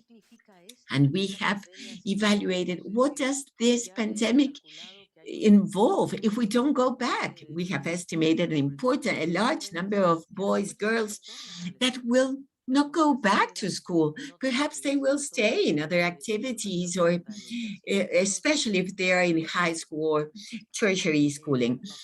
So schools, if we are opening bars, restaurants, and others, well, schools need to be that place for care, for monitoring, violence prevention, sheltering, welcoming boys, girls, adolescents, and also this is also linked to food. Many of these schools provide the food, the day's food for the children. So these are two sides of one same coin, where on the one hand, women may be able to go back to the labor market, and boys, girls, and adolescents with due monitoring and care may gradually go back to school. Each country is different. This needs to be assessed between education and health authorities. How to promote policies and facilities for mothers that go back to work? Well, that is a public system of care. That is one of the aspects we have put on the table. How important it is to open up care centers, nurseries of early childhood, schools, and of course, protecting boys, girls, and teachers, of course. But countries of the developed world, for example, are prioritizing the centers of care for boys and girls more than the closing processes. So the responsibility, the family responsibility, the high burden of unremunerated work, the systems of care in our countries has had a significant impact. Therefore, we believe that measures like those raised by Chile of ILE, that emergency labor income, where you have a distinction, there's more benefit for women finding a job at this point in time, and prioritizes them to support them with their income. That is very important. And of course, we need to react as a society. Society needs to go together to care, not only women. And so we need to see what countries are doing. In the case of Mexico, the Chamber of Deputies adopted a constitutional reform insofar as systems of care. That is where we need to head to, no doubt. And this is happening in several places of the region. In Colombia, we are working in Bogota in order to design a care system in the city of Bogota. And in the large cities where we see women most impacted. Margarita Bastillas, from a correspondent Chile, from ANSA, says prior to the crisis, there were demonstrations with the slow recovery and an inflation trend. Governments will be very much demanded for fiscal aid. How is the political social scenario in 2021? Well, as we showed in the 2020 social outlook, measures for emergency social protection contributed to overcoming extreme poverty. But in 2021, we continue to sustain that these emergency aid must be continued in countries. This is essential because if it is possible to keep up these programs, or if governments maintain their emergency programs with amounts similar to 2020, the trend in poverty and extreme poverty may change and decline, and this is very relevant. And so we could have poverty of 11.9, 0.6, less than in 2020, and extreme poverty 2 points less than in 2020. It's not that this is absolutely ideal, but these drops would mean that it was still a rise in comparison to 2019, but we would be better off. Now, if the preliminary data that we have is that emergency cash transfers could reduce by 50% in 2021. And so there, the truth is that poverty would remain a similar level, and that extreme poverty could even increase.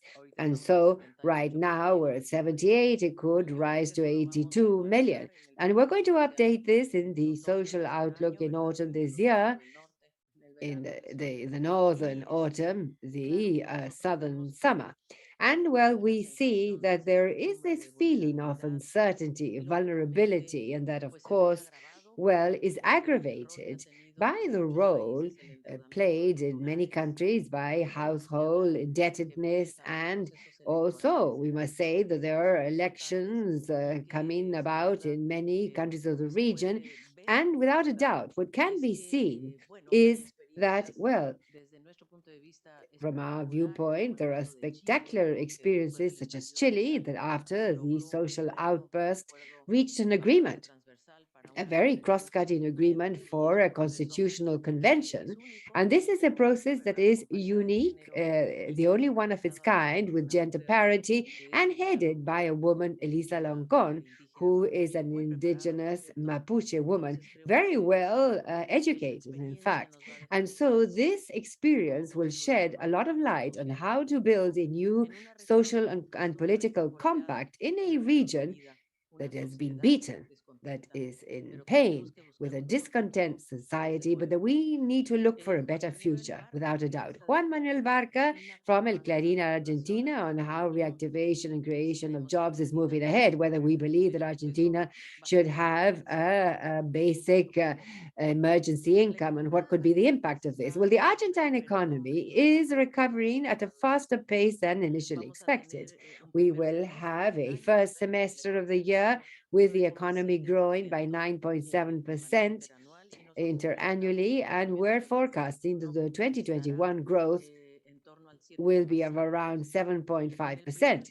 In the first semester, activity remained below pre-pandemic levels, but there are sectors such as the manufacturing industry in Argentina that has shown a very encouraging outlook. And so, in the first half of this year, this sector had a 4.2% higher productivity than in 2019, and employment is recovering. The unemployment registered was the least affected in 2020, in 0.2% interannual in the first 2 months of 2021. And so whether Argentina should have basic emergency income, well, Argentina did implement several measures already, including a family emergency income during 2020. In the midst of the sharpest time of the pandemic, and an emergency family income that benefited 8 million households. And there is a labor aid program that implied a reduction in the payment of social contributions and also a percentage of the wages of these workers in the private sector. According to our publications in the Social Outlook in Argentina, emergency transfers were able to offset the rise in poverty and extreme poverty. And so the truth is that that must be said very clear and loud. Extreme poverty would have been 3 points higher if it were not for these transfers, and poverty around 2 percentage points higher. So Argentina was able to offset poverty and extreme poverty. So as of 2021, Argentina began focusing this aid, focusing on the most affected areas with a greater focus on the generation of employment, as Chile is also doing. The policy with which the state paid 50% of wages, for example, to private enterprises was replaced by another program called Repro 2, based on which the state pays a wage for the workers in companies that have a drop in their invoicing and in the health sector. And so there are very important programs for independent or self-employed workers, and the family emergency income was replaced by another program, Potenciar Trabajo. So there is an interesting transition in terms of a family emergency income moving towards other programs to foster employment, social productive programs, social labor programs, and also educational information. So I believe that, well, based on which the state, for example, pays each beneficiary half of a minimum wage. And so while in 2020 as well as 2021, special bonuses were paid out to the beneficiaries of the social protection system for pensioners, and also child benefit, pregnancy benefits. And so I believe that these programs, food programs as well, have been increased. And so very important measures have been taken for social protection in Argentina. Now, I return the floor to you, Guido. Thank you. And now we will move on to the third set of questions. And there are 2 points that I would like to point out. All 3 are from Mexico, and 3 women journalists, and also dear friends of this house. And so we thank them that they continuously follow the activities and launches by ECLAC. The first is Yolanda Morales from Mi Comunista, and who asks, ECLAC months back proposed the possibility of creating a special drawing rights fund to be distributed among the multilaterals of the region. And IMF payments have already been completed, and so has the ECLAC proposal been cancelled? And that is the other question, whether the government of Mexico aims to use the special drawing rights fund to pay for the public debt. There is a debt issue that could be repaid, PEMEX or some program. Would that not be a better alternative for those resources? Loyana Morales from The Economist. Universal, Inex Saldaña asks, with these levels of growth, by how much could the rise of poverty recorded in Mexico be turned around?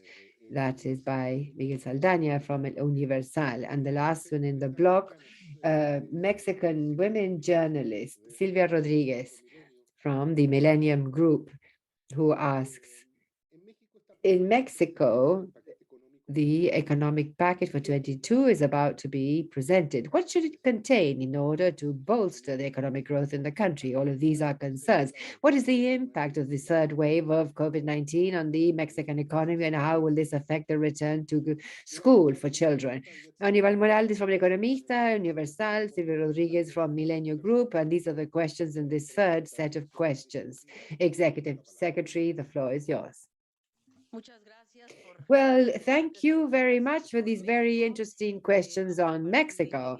We will begin straight away with the proposal by the Special Drawing Rights Fund, proposal by the journalist of El Economista, and how can it be used? Well, on the one hand, what we should point out is that the implementation of this new allocation of special drawing rights will strengthen the external position of the countries of Latin America, and especially of the smaller economies and also of the more indebted economies. The use of these special drawing rights, this is a decision, a sovereign decision. These special drawing rights do not lead to debt, have no conditioning factors or such as strong as other sources of liquidity. Developed countries, we've already seen that they use these special drawing rights far less, and they could loan them to developing countries. And the ECLAC proposal does not refer to the issuance already made by the IMF of the $650 billion equivalent, but rather we are referring to the possibility of what is known as the special drawing rights that are not being used by the developed countries, and they could be used for multilateral banking trust funds. And this is in addition to what the Secretary General presented in the month of March. And he himself said, and we as well, the creation of a trust fund for the redistribution of special drawing rights of developed countries to developing countries. These are two different things. What was already being issued now, $650 billion equivalent dollars of sovereign bonds for each country. And what we are calling for is to have a redistribution of special drawing rights from the developed countries that they will not be using and that may be assigned to trust funds, especially for middle-income countries. Now, whether Mexico, how they could or not use these special drawing rights, well, the Bank of Mexico announced on August the 23rd last the reception of $12.167 billion from the IMF in a concept of special drawing rights. Now, these special drawing rights are part of the international reserves of the Bank of Mexico, which is the fiscal entity of the state before the IMF for the execution or the implementation of this amount. Now, this sum is not that significant in the case of Mexico, because Mexico has international reserves of $193.154 billion, rather more than 10 times what it has received in special drawing rights. And so, of course, they're not that relevant, but it is a rise of 6% in Mexican reserves. But the amount, the government should purchase foreign currency with their own resources, as indicated by the central bank. And then, according to the government of Mexico, and in line with the law in Mexico, one of the transactions that could be implemented or allowed with these reserves would be for the federal government, through exchange transactions with the Bank of Mexico, have foreign currency in order to meet its foreign exchange commitments. Now, at the end of 2020, Mexican public debt was 52.1% of GDP in comparison to 55.1% in 2019. But above all, this was due not to the fact that the country was more in debt, but rather the depreciation of the exchange rate and the denominator, which was the contraction of economic activity. And so no more public debt was taken on rather than what was scheduled prior to the pandemic. And it's expected that the debt will, of course, reach 49.7 at the close of 2021 due to the growth in GDP that in Mexico will be very significant.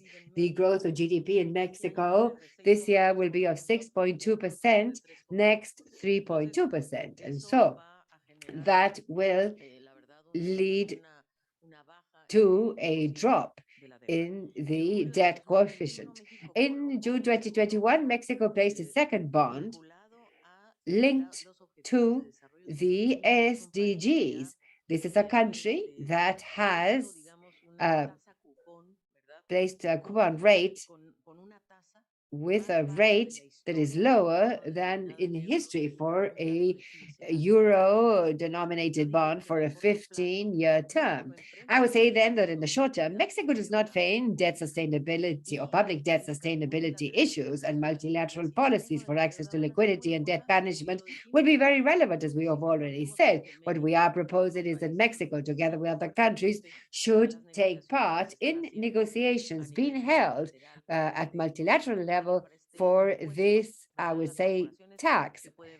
Corporations that could benefit Mexico, and we have calculated in the economic survey. So I think that this measure of having a lower gross debt from the central government releases fiscal space. And Lisette Saldaña, with these growth levels and how much the increase of poverty can be reversed. In 2020, poverty and extreme poverty and inequality rates had a very significant increase. And this was mainly because of the rise in unemployment and contraction of consumption, the breaking of commercial chains, and measures to be adopted because of the pandemic. There were some compensation mechanisms like price level, demand contraction. Families of lower income also faced an increase in basic commodities, in food. Families whose income depend on formal work were not that impacted as those that have informal work. So the information presented by Coneval, we are going to assess it, we are going to evaluate it before producing our social panorama, but it says in 38.5% of the population was in a situation of labor poverty, very similar to the quarter level observed in 2019. The index of labor poverty measures the number of people in a family without sufficient labor income because of or do not have paid work. The estimation of multidimensional poverty includes private and public transfers and takes into account deficits of education, health, housing, and food deficits, and shows that in 2020, multidimensional poverty rose to 33.9, 2 more points than in 2018, and extreme poverty, 7%, went from 7% 2018 to 8.5 in 2020. So we do not have a survey allowing to measure multidimensional poverty for this year. However, we will, or this exercise will be implemented in 2022, and probably the situation will be reversed. Economic activity began a recovery starting the third quarter of 2020 with an important growth rate, very much related to the growth of the United States of America. There's where there is greater certainty in investment, which is very important to catalyze the economic growth of a country. In general terms, we believe that the levels of poverty and extreme poverty either can be maintained or improve in 2022. Silvia Rodriguez from the Millennial Group. The economic package for 2022 is to be presented. What should it contain to support economic growth? Well, something I forgot to say in the previous question is that a factor that can positively influence is the rise or increase in minimum salary, minimum wage. Mexico has increased the minimum wage as never, or at least as in many decades back. It hadn't been done. And this is a significant help for family and also remittances that are also very important. The economic package in Mexico for 2022, we believe, needs to finance urgent actions, health, social protection of employment, maintain a program of economic recovery at higher investment levels. Mexico is implementing powerful public investment that should trigger or crowd in private investment. It is a country that has expressed a strong public investment policy, very explicit from the very start, with interesting rules, and truly it is one of the few countries that is receiving direct foreign investment to a greater extent than the rest. So, of course, it is urgent that health systems be boosted to have vaccine availability. Mexico has done a great job in getting vaccines. It is a country with a high population, 130 million people, already has 100 million vaccines or a bit more. And this has involved an enormous effort because with this, you can have vaccination patterns that are very significant in order to really go back gradually to a more dynamic economic activity. We believe that we need you need to move to universal basic schemes throughout the life cycle, something that is being done with senior citizens, which is so important in Mexico.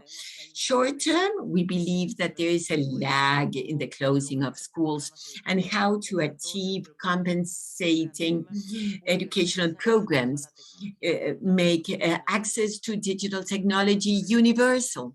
That has been a priority for Mexico.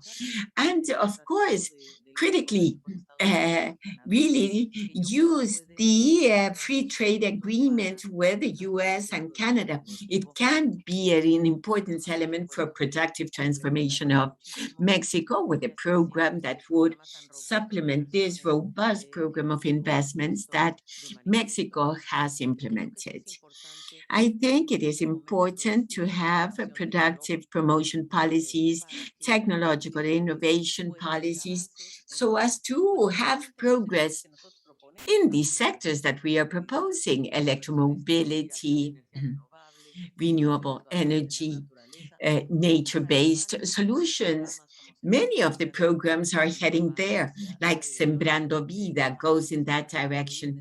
Hopefully, in that program, you can include forest protection, which is important for biodiversity, such a rich biodiversity of the country, but also in the reforms to the global financing system for development. It needs to, development banking needs to be strengthened.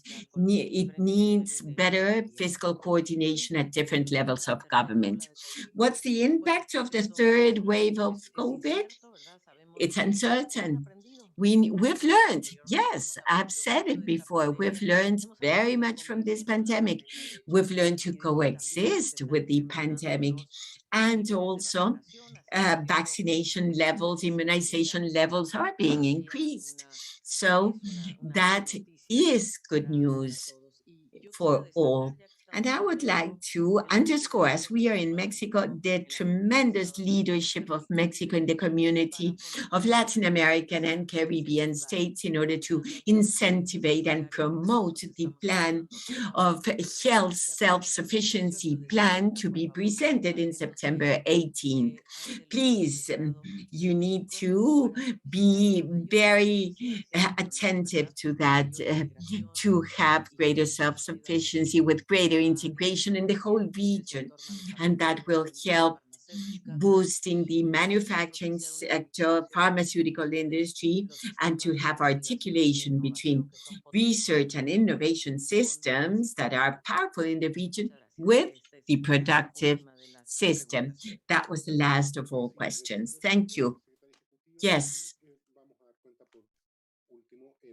And then, in the framework of this press conference, we have a fourth block of questions for the Secretary. We are mindful, dear friends, colleagues, journalists, of the interest raised by this launch of this survey involving a series of questions. And here, at the end of this fourth block,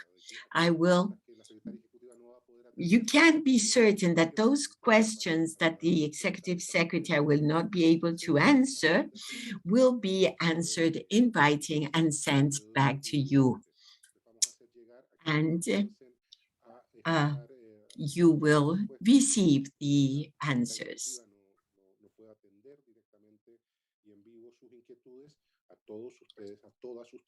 All of the questions will be answered directly to you.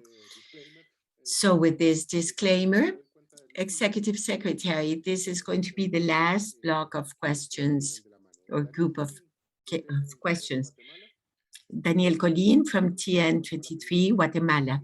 Guatemala forecasts positive growth for 2021. What scenario for next year, taking into account the new wave of COVID-19, generates again a debate between the health of citizens or the economy? Luz Alarcón from La República of Peru asks, in the case of Peru, what are the fundamental factors to maintain the forecast of economic growth for this year? If with this updated panorama, do you have a forecast of poverty? What measures should be adopted by the government to relieve the crisis? And Gilman from Xinhua agencies, the role played by China in the fight against pandemic and the economic recovery of the region, and what are your prospects in the South-South cooperation post-pandemic?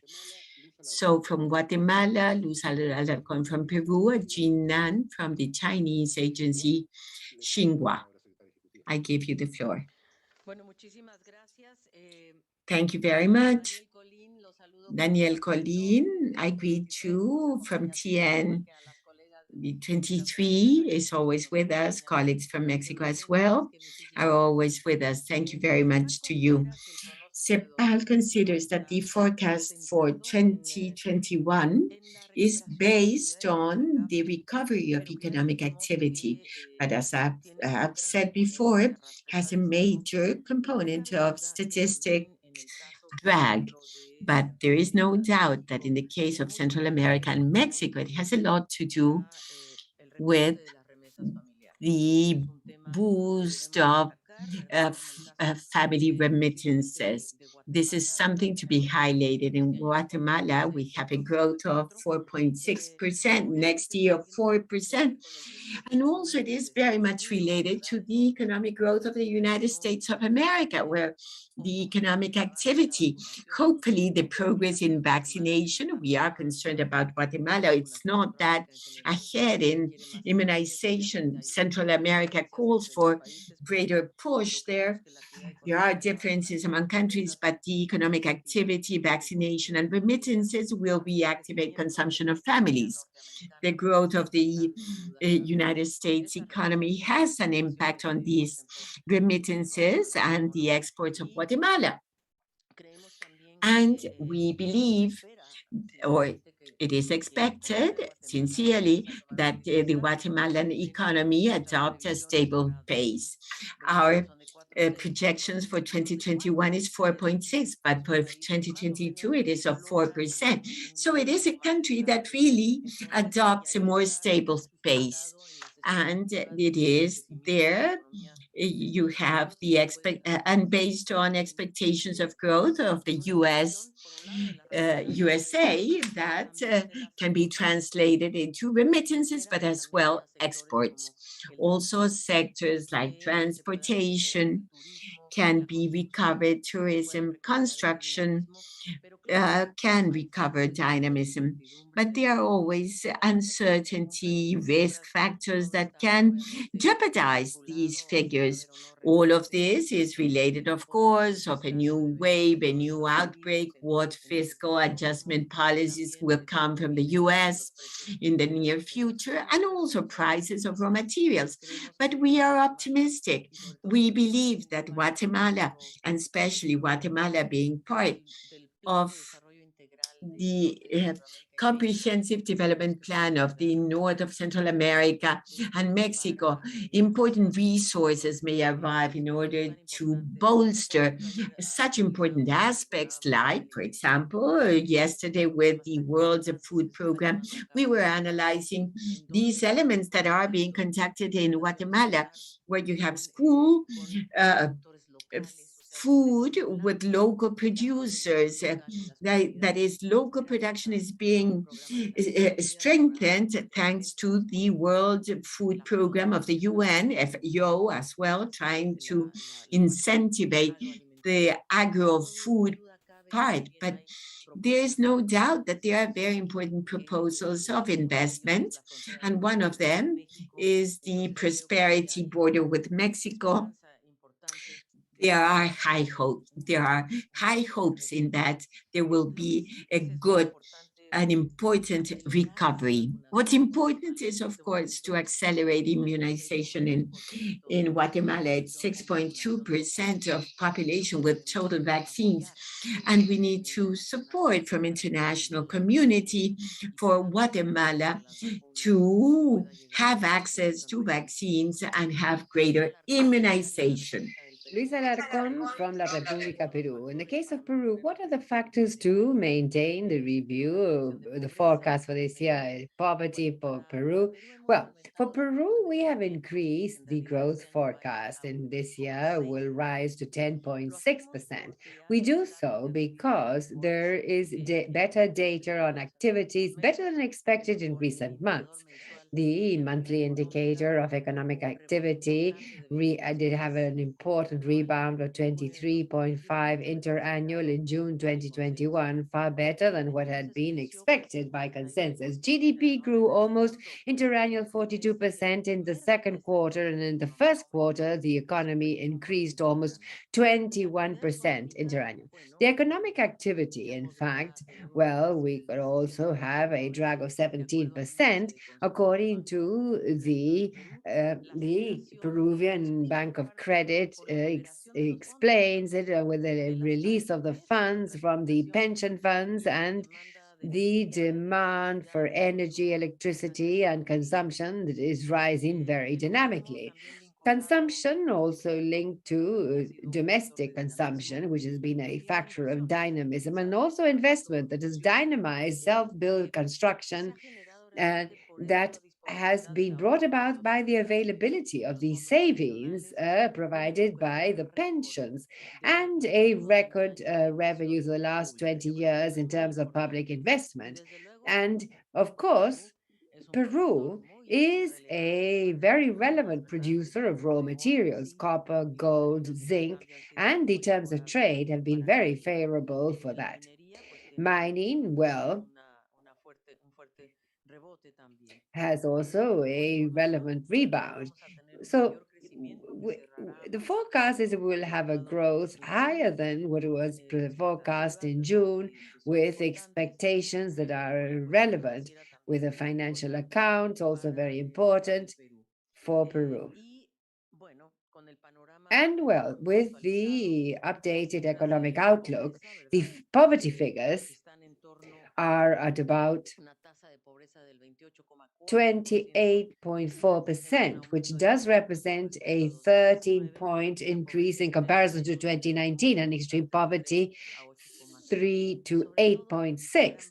And above all, the big gap in Peru, the urban-rural gap, being able to achieve a recovery for Peru and being able to support the emergency transfers, of course, social protection, support for women, support for children, focusing on nutrition, above all, child nutrition. We are assessing the double malnutrition in Peru together with the World Food Program in order to see how to improve the situation, above all, of the most vulnerable households and of childhood, which is our wager for the next generation. So we believe that it is necessary to maintain the fiscal emergency aid and support rural areas very significantly, the indigenous population, girls and boys, focusing on nutrition, which is so important. Jin Nam from the Xinhua agency, Chinese agency in Santiago, what is the role played by China in this fight against the pandemic and the recovery in the region? And how do you see the outlook for South-South cooperation? Well, China's contribution is very relevant to our region, especially South America, in several fronts, without a doubt, because it is one of the main trade partners in the region, and the rise in Chinese imports have increased by 40% in value in 2020. And so China does play a very, very important role and is one of the each time most relevant foreign investors. And China is diversifying investments far beyond the extractive sectors and entering agribusiness, services, infrastructure, and the high growth of China in 2021, 8.4, as we said, is a key factor. And so it's also been very important provider of vaccines to the region. So China has really greatly supported the region in this sense. And of course, now China is also exploring the possibility of investing in Sinovac manufacturing plants in Chile and Brazil and Colombia, which is very good news as well. And of course, with Mexico also exploring this possible greater cooperation. But the CELAC China summit is soon on the way, and we are assessing new opportunities that open in before the CELAC China summit. How do we see the outlook for South-South cooperation? Well, we have just concluded a very important meeting of South-South cooperation held by ECLAC, and where we, of course, studied the importance of South-South cooperation in the post-pandemic era from many viewpoints. One of these, of course, in terms of access to vaccines and access to medical equipment, we believe that South-South cooperation is essential. We understand that we have, for example, had a very important meeting with the regulatory agencies for medications in the region, and we've seen that there is a major space for cooperation in many things, clinical trials, research, in being able to coordinate our markets a bit better. And there, of course, we need to begin with South-South cooperation, with triangular cooperation, which without a doubt is also very relevant in order to move ahead. In terms of South-South cooperation, we've made a lot of headway at the last meeting held by ECLAC, and I invite you to visit our website to review the concrete outcomes.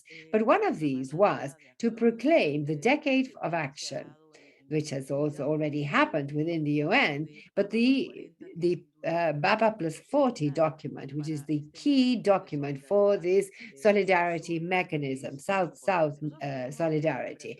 We believe that South-South cooperation in Latin America and the Caribbean is very well sustained by a very important network of cooperation agencies that have set up in the region, in many countries.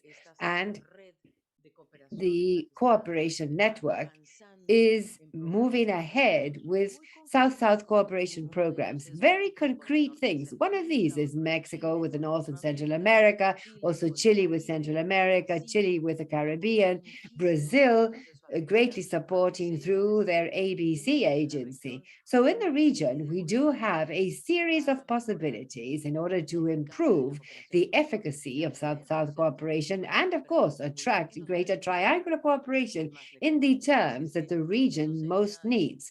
And so that would be, my dear Guido, what we could say in this fourth set of questions.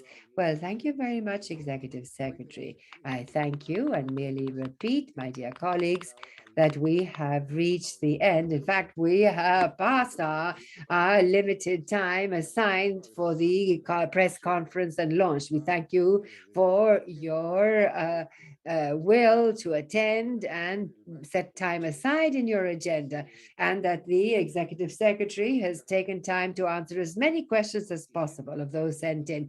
But those who have sent in further questions and that we've been unable to answer, please write to us and we will send you our answers in writing. And this is pending. This is Mari Lopez from Paraguay, Virgilio Madariaga, also from Paraguay, Ángela Aguilar from Mexico, and the other from El Economista El Salvador, La Prensa Panamá, Nuestro Lizo Jeep, and Carlos Rodriguez from the Cuba de Viña, and another from the Dominican Republic, and Giorgio Sandi from La Vanguardia Barcelona, Tomás de la Rosa from Mexico, Diana Serrano from Libertador, and Alicia Bárcena from the Financiero of Mexico, Mita Rodriguez from the Estrella de Panamá, and Noel Lopez from the Portafolio in Colombia. We will be contacting you shortly to send you the answers to the questions that you so kindly sent in to this press conference. I repeat that on the website, you can already find the document,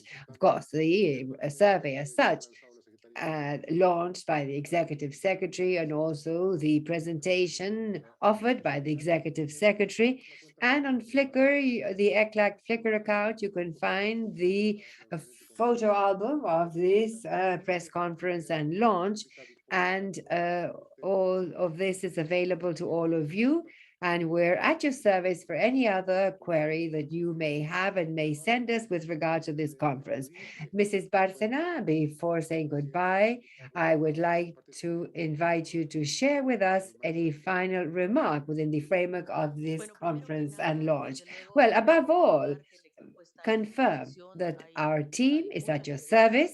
There are many questions, around 30, that we were unable to answer here, but that we will, with great pleasure, answer in writing or with interviews. We have here our Economic Development Director is here. I would like to thank Mr. Titelbaum, Cecilia Pineda, Cecilia Vera, Alejandra Acevedo, Manuel Perez, Esteban Perez, Michael Hani, Albert Cox, and also our offices, whom I would like to recognize: Hugo Beteta, Diane Quartles in the Caribbean, Martina Vélez, Carlos Musi, Olga Lucia Costa, Raquel Artecon, Adrian Poncile, who always provide such good information. And merely say, the message is clear. It is true. 2021 is coming with an economic recovery that is the main motive for the statistical drag, but also consumption and exports. We need to focus on investment, public and private investment, not leave the most vulnerable families without support until we do not have a guarantee that the pandemic is on the way out, until we learn more to live with it. Vaccination processes must be completed. That is our call to the international community. Do not leave this region behind precisely in access to vaccines. And of course, I believe that it is very important to support employment, which is what we have expressed in this economic survey, as well as applying concrete policies on what countries have done today. What could we learn one from the other in terms of South-South cooperation? What are the experiences of one that may serve the others?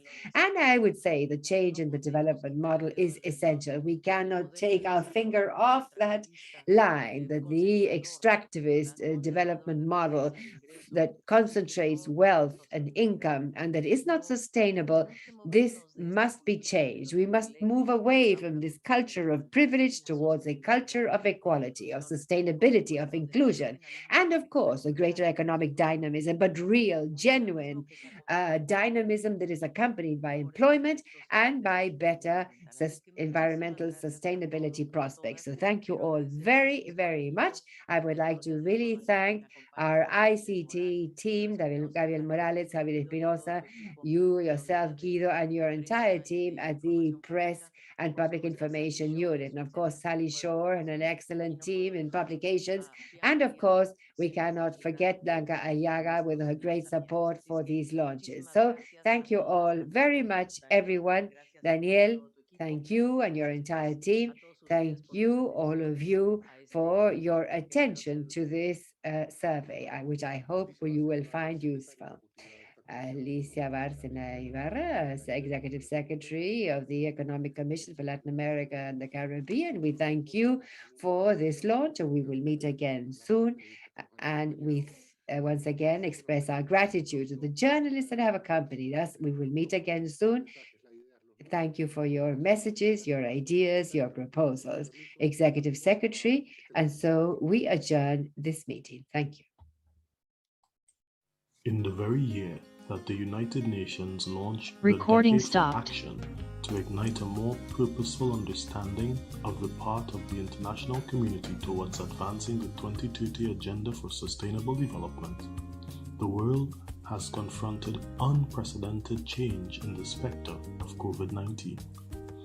The multidimensional impact of this pandemic has served to dramatize the true scale of the vulnerability of the small, heavily indebted,